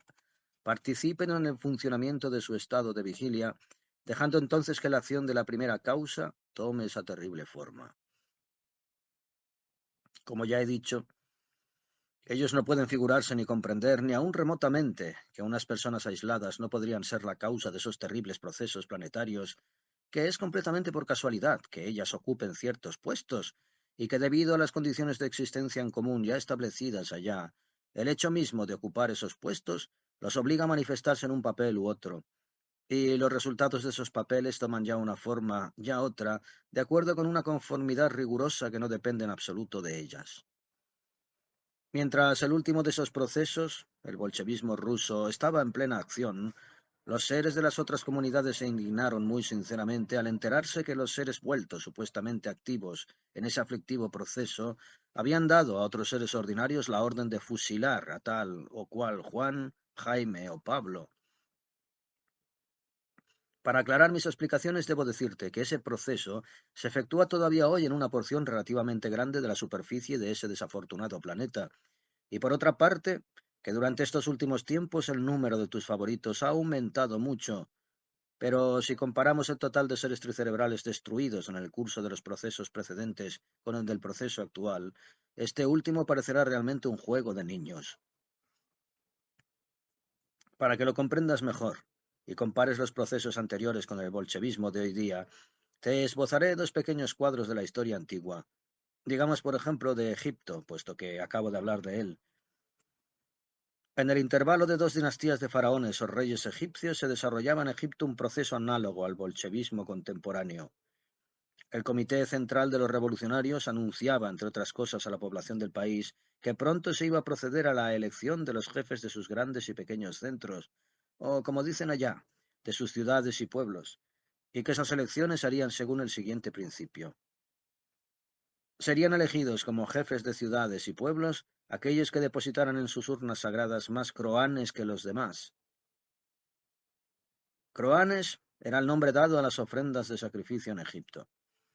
El hecho es que, según la religión de los seres de ese país, era costumbre durante las ceremonias religiosas, celebradas en lugares especiales, colocar delante de cada ser ordinario asistente a esas ceremonias una urna especial de tierra cocida, en la que debían depositar, después de cada recitación de ciertas oraciones, las legumbres o frutas designadas ese día, y esos objetos dignos de ser ofrecidos en sacrificio eran llamados croanes. Según toda probabilidad, esa manipulación había sido inventada como fuente de ingresos por los teócratas de la época en provecho de sus soplones, como dicen ellos. El decreto en cuestión estipulaba que en tal circunstancia los croanes debían ser ojos de bandidos, nombre que los seres ordinarios daban a sus espaldas a todos los seres que pertenecían a la clase dirigente, sin exceptuar a los seres de sexo pasivo, a los niños y a los viejos. Luego se especificaba que aquel que tuviese más croanes en su urna sagrada el día de las elecciones sería nombrado jefe de todo Egipto, y que los jefes de las ciudades y pueblos serían designados proporcionalmente al número de croanes que tuvieran sus urnas sagradas. Tú puedes figurarte, hijo mío, lo que sucedía por todas partes en Egipto en aquellos días, para que las urnas sagradas tuvieran la mayor cantidad de ojos de seres pertenecientes a la clase dirigente de esa época. En otra oportunidad fui testigo de una escena no menos terrorífica. Para que pueda representártelo mejor, Primero debes saber que en Egipto se encontraba antiguamente en cada uno de sus grandes centros o ciudades una amplia plaza en la que se efectuaban toda clase de ceremonias públicas, religiosas y militares. Con ocasión de esas ceremonias se reunía una cantidad de seres que venían de todo el país. Esos seres, cuya mayoría pertenecían a las clases más débiles, entorpecían las ceremonias, así que cierto faraón dio la orden de tender cuerdas alrededor de esas plazas con el fin de que los seres pertenecientes a las clases inferiores no fuesen a molestar la marcha de la ceremonia. Pero una vez tendidas las cuerdas, se hizo evidente que no soportarían la presión de la multitud y siempre acabarían por romperse. El faraón mandó pues fabricar cuerdas metálicas. Luego, aquellos a quienes llaman allá los sacerdotes las bendijeron y les dieron el nombre de cables sagrados. Esos cables sagrados, tendidos alrededor de las plazas reservadas para las ceremonias públicas, especialmente en las grandes ciudades de Egipto, tenían una longitud colosal que alcanzaba a veces un centrotino, o como dirían los seres de tu planeta, 15 kilómetros de largo. Pues bien,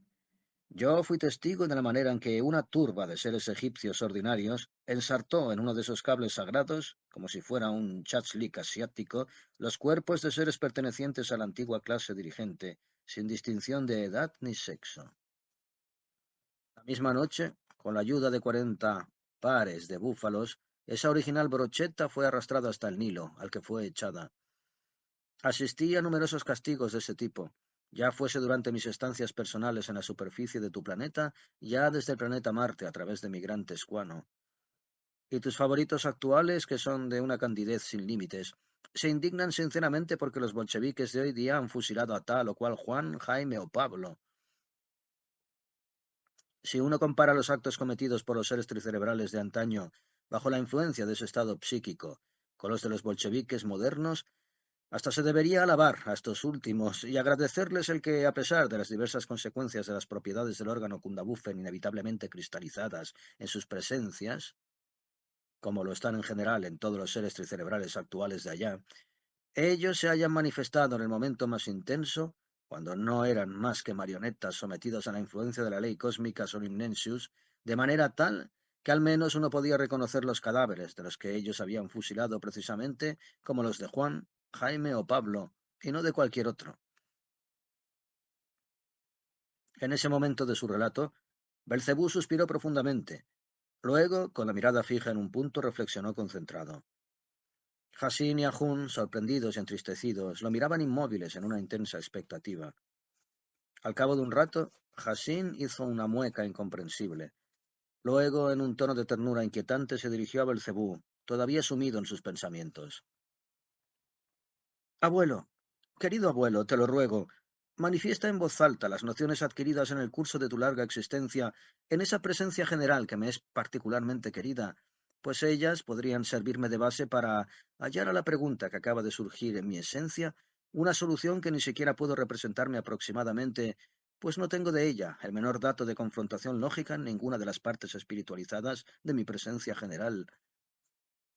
Esa pregunta que acaba de surgir en mi esencia y para la cual mi presencia entera necesita una respuesta es esta. Si, por razones independientes de ellos, esos desdichados seres tricerebrales que pueblan el planeta Tierra no tienen posibilidad, una vez llegados a la edad responsable, de alcanzar y poseer la razón objetiva divina, ¿por qué cuando han aparecido aquí hace ya tanto tiempo y su especie se ha perpetuado durante tantos siglos, no han visto ellos formarse poco a poco, por el solo correr del tiempo, en el proceso de su existencia ordinaria, a pesar de sus condiciones anormales, las costumbres y los hábitos automáticos instintivos que es propio de todo ser adquirir, y gracias a los cuales esa existencia ordinaria, tanto desde el punto de vista egoístamente personal como desde el punto de vista colectivo, transcurría de manera más o menos soportable con relación a una actividad objetiva? Dicho eso, nuestro pobre Hassin interrogó con la mirada la causa de su advenimiento. A la pregunta de su nieto, Belcebú respondió: Probablemente, mi querido hijo, durante largos siglos numerosos hábitos y costumbres morales, a veces excelentes, muy útiles a su existencia ordinaria, se han establecido en ellos poco a poco, como en todos los planetas donde surgen seres en los que una parte de la existencia transcurre igualmente en procesos ordinarios. Pero la desgracia quiere que esas adquisiciones beneficiosas, que se fijan en el proceso de su existencia ordinaria por el solo correr del tiempo y se mejoran al transmitirse de generación en generación, acaban por desaparecer o por modificarse, en el sentido de que se vuelvan por sí mismas dañinas, y van a engrosar el número de esos factores funestos cuyo conjunto diluye cada año más no solamente su psiquismo, sino hasta su esencia. Si al menos todos esos buenos hábitos, fijados por el tiempo en el proceso de su existencia, y esas costumbres morales ya automatizadas, hubieran podido conservarse intactos y pasar por herencia a las generaciones siguientes, eso solo habría bastado para hacer su existencia tan desolada, en el sentido objetivo de la palabra, un poco más tolerable a los ojos de un observador imparcial. Las causas de las modificaciones o de la destrucción de esos beneficios eserales, como lo son esas excelentes costumbres y esas usanzas morales adquiridas en el curso del tiempo con miras a una existencia tolerable, residen una vez más en las condiciones anormales de existencia seral ordinaria que ellos mismos han establecido. En efecto, esas condiciones anormales tienen como resultado esencial una propiedad muy especial, recientemente surgida en su psiquismo, y que se ha vuelto la principal causa de sus males. Ellos la llaman sugestibilidad. Debido a esa extraña propiedad fijada desde hace poco en su psiquismo, el conjunto del funcionamiento de su presencia general se ha alterado poco a poco, de modo que cada uno de ellos, sobre todo los que han visto la luz y se han convertido en seres responsables durante los últimos siglos, han terminado por representar una formación cósmica determinada que solo tiene la posibilidad de manifestarse si se encuentra bajo la constante influencia de una formación similar. Y de hecho, hijo mío, todos los seres tricerebrales que te agradan, considerados ya aisladamente o por grupos enteros, pequeños o grandes, están absolutamente obligados, bien sea a influenciar, bien sea a sufrir la influencia de los demás.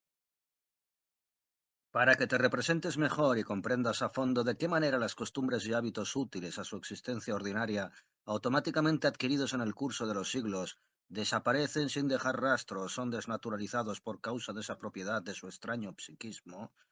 tomemos como ejemplo los seres terrestres tricerebrales que los demás seres de tu planeta llaman rusos y que representan la mayor parte de la población de la comunidad llamada Rusia.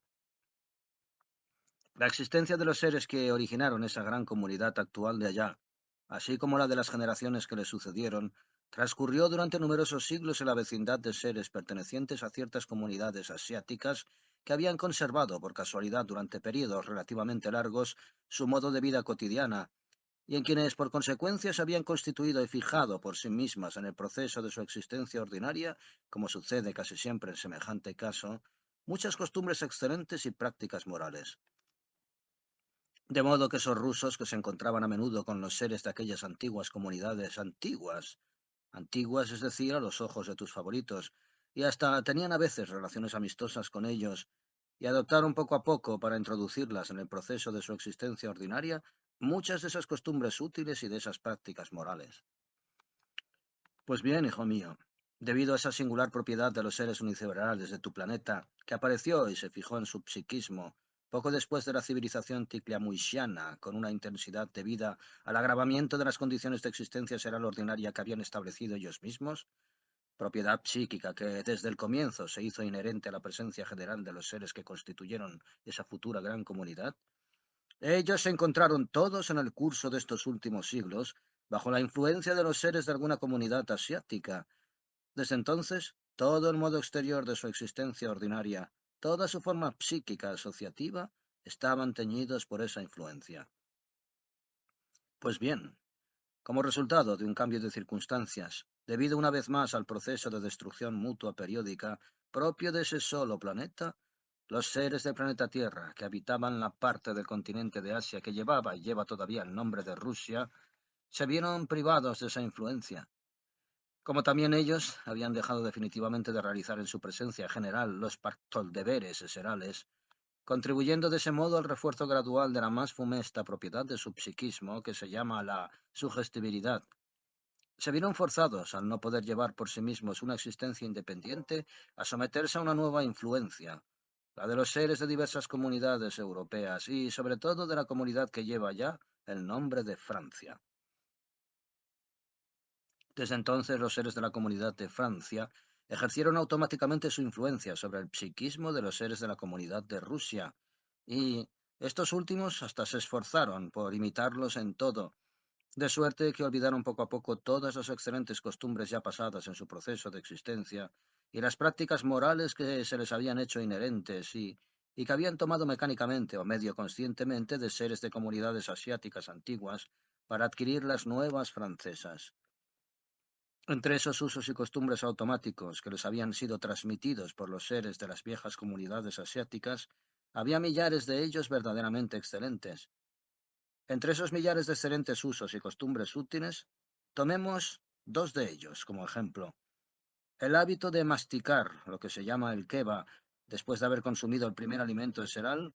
y la costumbre de lavarse periódicamente en lo que se llama un hammam.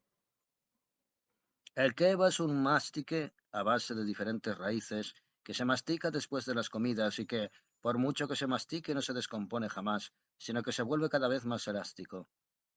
Ese mastique fue inventado por un ser muy sensato, perteneciente igualmente a una de las viejas comunidades asiáticas. El keva tiene por utilidad la de estimular la secreción de saliva y de otras sustancias elaboradas por su cuerpo planetario, con miras a una transformación mejor y más fácil de su primer alimento seral, o como habrían dicho ellas, para que ese alimento sea mejor y más fácilmente digerido y asimilado. Por otra parte, el keva fortifica los dientes y limpia la cavidad bucal de los restos del primer alimento. Este último uso es verdaderamente indispensable para tus favoritos, pues esos restos no se descomponen mientras se mastica el keba y dejan así de despedir el olor desagradable vuelto propio de los seres tricerebrales contemporáneos. La segunda costumbre, la de lavarse de vez en cuando en los locales especiales llamados hammames, fue también inventada por un ser asiático de tiempos antiguos. Para que comprendas claramente la necesidad de esa segunda costumbre en el proceso de existencia de los seres terrestres, debo primero explicarte esto.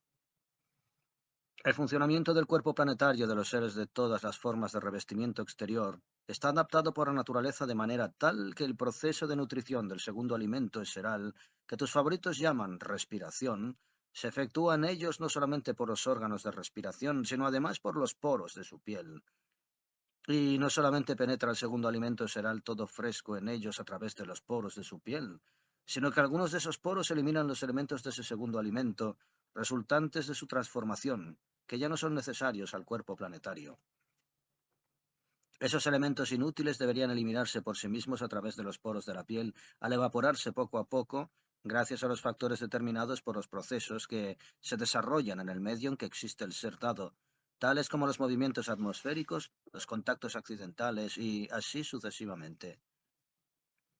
Pero cuando tus favoritos hubieron inventado lo de cubrirse de vestimentas, esas vestimentas dificultaron la eliminación normal o evaporación de esos elementos del segundo alimento seral, vueltos inútiles para su cuerpo planetario,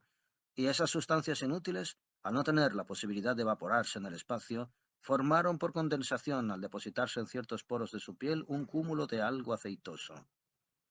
Desde ese momento, ese algo, entre tantos otros factores, favoreció en ese desafortunado planeta la formación de esas enfermedades innumerables y variadas, cuyo conjunto constituye la causa principal de la disminución gradual de la duración de existencia de esos desdichados. Pues bien, hijo mío, desde la más remota antigüedad, como dicen tus favoritos actuales, un ser sabio asiático muy sensato de nombre Amambaklutre constató claramente en el curso de sus observaciones conscientes de los hechos circundantes que ese cúmulo de algo aceitoso en los poros de la piel tenía una influencia perniciosa sobre el funcionamiento general de todo el cuerpo planetario. Entonces empezó a estudiar ese mal y a buscar los medios de detenerlo. El resultado de las investigaciones y de las largas reflexiones de Baclutre, así como de varios otros sabios convertidos en sus adeptos y sus asistentes, fue que ante la imposibilidad de persuadir a los seres sus semejantes a que renunciaran a llevar vestimentas, resolvieron buscar un medio de eliminar artificialmente de los poros de su piel esos residuos del segundo alimento eseral implantados en el psiquismo de los seres que los rodeaban, implantando en el psiquismo de los seres que los rodeaban hábitos eserales que con el tiempo se les volverían indispensables y penetrarían así en sus usos y costumbres. Y lo que esos antiguos sabios asiáticos, bajo la dirección del gran Amambaklutre, elucidaron entonces experimentalmente y luego realizaron en la práctica, Fue el origen de esos hammames que aún existen hoy día allá. En el curso de sus experimentos científicos descubrieron, entre otras cosas, que con un lavado ordinario, aun con agua caliente, es imposible eliminar esos depósitos aceitosos de los poros de la piel, dado que esas excreciones del cuerpo planetario no se encuentran en la superficie, sino en la parte profunda de los poros. Nuevos experimentos les mostraron luego que no era posible limpiar los poros de la piel sino por un calentamiento lento, gracias al cual esos depósitos aceitosos adquieren la propiedad de disolverse gradualmente para ser eliminados de los poros de la piel. Con ese fin, idearon entonces la instalación de locales especiales a los que dieron el nombre de hammam y supieron divulgar también el sentido y el alcance de ellos entre los seres de ese continente, que implantaron en su psiquismo la necesidad de usar esos locales según el método indicado en el proceso de su existencia ordinaria. Esa necesidad de ir periódicamente al hammam, una vez hecha inherente a la presencia de los seres del continente de Asia, se transmitió a los seres de la comunidad de Rusia. En lo que se refiere a ese depósito aceitoso que se acumula en ciertos poros de la piel de tus favoritos, debo decirte además lo siguiente. Puesto que esa sustancia, es decir, esa cosa aceitosa, como además todo lo que existe en nuestro gran universo, no puede jamás mantenerse mucho tiempo en el mismo estado, sufre inevitablemente en esos poros los procesos de evolución y de involución requeridos por la gran naturaleza, y puesto que durante esos procesos todos los surgimientos cósmicos, efímeros o transitorios, eliminan lo que se llaman los elementos activos de segundo orden, que se cristalizan temporalmente por inercia de las vibraciones,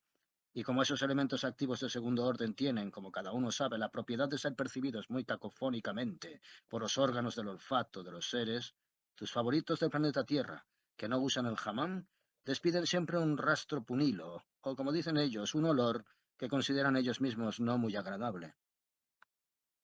Y de hecho, hijo mío, en ciertos continentes y sobre todo en el continente de Europa, donde no se conoce la costumbre de ir al hammam, me era muy difícil, siendo un ser de olfato muy fino, existir entre esos seres tricerebrales debido a su rastro punilo, o como dicen ellos, a su olor específico. El olor desagradable que despedían aquellos cuyos poros no eran sometidos jamás a una limpieza especial era tan fuerte que yo podía, por esa sola señal, reconocer sin dificultad a qué comunidad pertenecía tal ser y hasta distinguir un ser de otro. La variedad de esos olores específicos depende de la duración de la descomposición de esas excreciones aceitosas en los poros de su piel. Por suerte para ellos, esos olores desagradables no les afectan muy dolorosamente, y si no les afectan, se debe a que su olfato está muy débilmente desarrollado, ya que al existir siempre entre esos olores, se acostumbran poco a poco a ellos. Así pues, hijo mío, esos rusos habían tomado prestado de los seres asiáticos la costumbre de lavarse periódicamente en hamames especiales, pero apenas cayeron bajo la influencia de los seres europeos y, sobre todo, ya te he dicho, de los seres de la comunidad de Francia. Como esos franceses no tienen la costumbre de ir al hammam, también ellos dejaron de ir, y esa excelente costumbre establecida desde hacía siglos acabó por desaparecer. Antiguamente, casi cada familia rusa tenía su hammam privado, pero durante mi última estancia en su capital, llamada entonces San Petersburgo, en la que existían en esa época más de 2 millones de esos seres rusos, ya no había más de 7 u 8 de esos hamames, y además no eran frecuentados sino por conserjes y obreros, es decir, por seres que llegaban de sus pueblos lejanos, donde el hábito de ir al hammam, o como dicen ellos a veces, al baño, no había caído todavía completamente en desuso. En cuanto a la mayor parte de los habitantes de la capital, compuesta sobre todo de seres pertenecientes a lo que llaman la clase dirigente, dejaron por completo de ir al hammam en los últimos tiempos, y si algún original se metía allí todavía, por viejo hábito, trataba de arreglárselas para que nadie de su casta se enterara de ello. Que el diablo no lo permita. Pensaba ese temerario, de otro modo seré víctima de tales maledicencias que mi carrera se arruinaría para siempre. Para los seres de la clase dirigente, ir al hammam se consideraba muy indecente y no inteligente, y era indecente y no inteligente por la única razón de que los más inteligentes, según ellos, de los seres actuales de ese planeta, los franceses, nunca van al hammam. Esos desdichados ignoran, por supuesto, que hace algunas decenas de años, siempre debido a las condiciones anormalmente establecidas de existencia será ordinaria, los franceses, sobre todo los de la clase culta, No solo no iban al hammam, sino que se abstenían de lavarse por la mañana a fin de no estropear sus reburgados perifolios a la moda del día, de preparación tan laboriosa. En cuanto a la segunda costumbre que hemos tomado como ejemplo, y que era entonces 2 siglos atrás una necesidad orgánica para cada uno de los seres de la comunidad de Rusia, la costumbre de masticar el keva después de haber consumido el primer alimento seral ya no existe en absoluto entre los rusos contemporáneos. En cambio, he visto con mis propios ojos implantarse la costumbre de masticar el keva sin que ellos comprendan además su alcance entre los seres que pueblan el continente de América, donde el uso del keva, o como lo llaman, el chewing gum o chicle, está tan difundido que ha dado lugar a la organización de un importante ramo industrial y comercial. Es interesante notar que el elemento básico del chewing gum americano es importado de Rusia, de la región llamada Cáucaso. Los seres que pueblan esa región ni siquiera saben por qué esos locos americanos importan esa raíz que no sirve para nada ni a nadie. Naturalmente no se les ocurre que si esos americanos, al importar esa raíz inútil, son efectivamente locos en el sentido subjetivo de la palabra, en cambio, en el sentido objetivo, no son ni más ni menos que bandidos que desvalijan en pleno día a los seres de Rusia. Pues bien, hijo mío,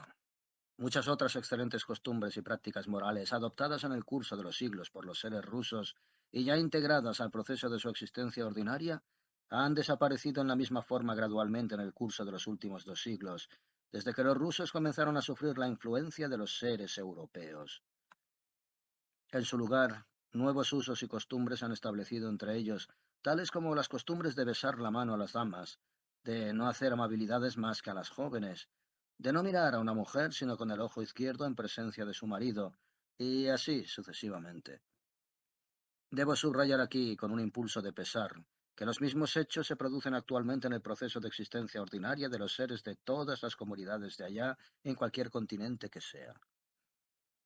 Espero que ahora, hijo mío, podrás responder más o menos por ti mismo a las preguntas surgidas de tu ser y representarte claramente por qué, pese a que su especie existe desde hace tanto tiempo, tus desdichados favoritos no han visto formarse en ellos esos hábitos viscerales automáticos y esos usos instintivos gracias a los cuales su existencia habría transcurrido de manera más o menos tolerable hasta en la ausencia de un consciente objetivo.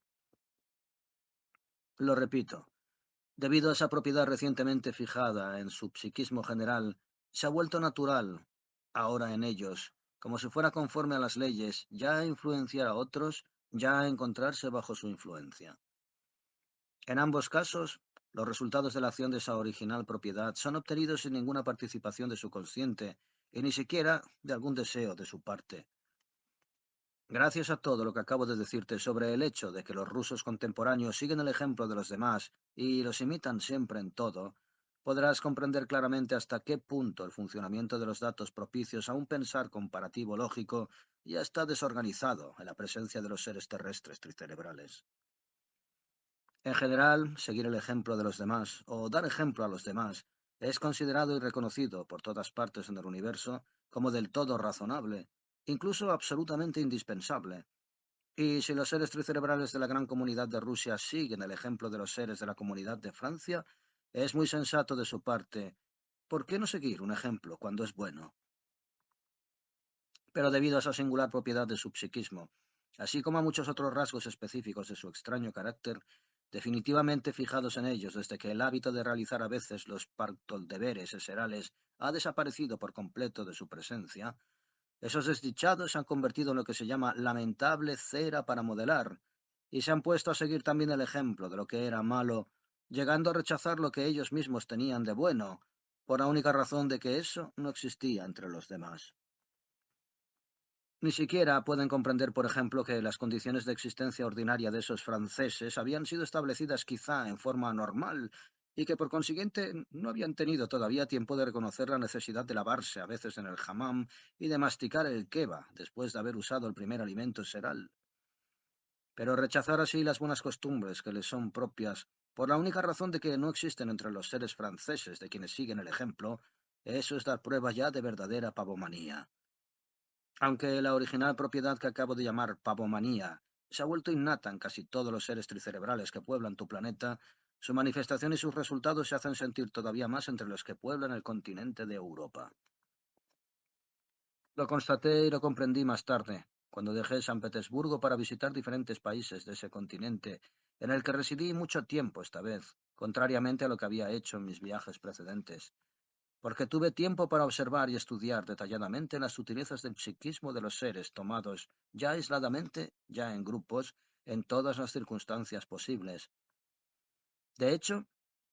la forma de existencia exterior de todas las comunidades del continente de Europa se distingue apenas de las de los seres de la gran comunidad de Rusia, pero las formas de existencia de los diversos grupos de seres de ese continente no difieren entre sí, sino en la medida en que la duración accidentalmente más larga de una de esas comunidades le ha permitido adquirir por automatismo ciertas costumbres excelentes y hábitos instintivos que se vuelven entonces propios solo de los seres de esa comunidad. Hay que notar aquí, de nuevo, que la duración de la existencia de una comunidad desempeña ya efectivamente un gran papel, por cuanto permite a los seres adquirir tales costumbres y hábitos.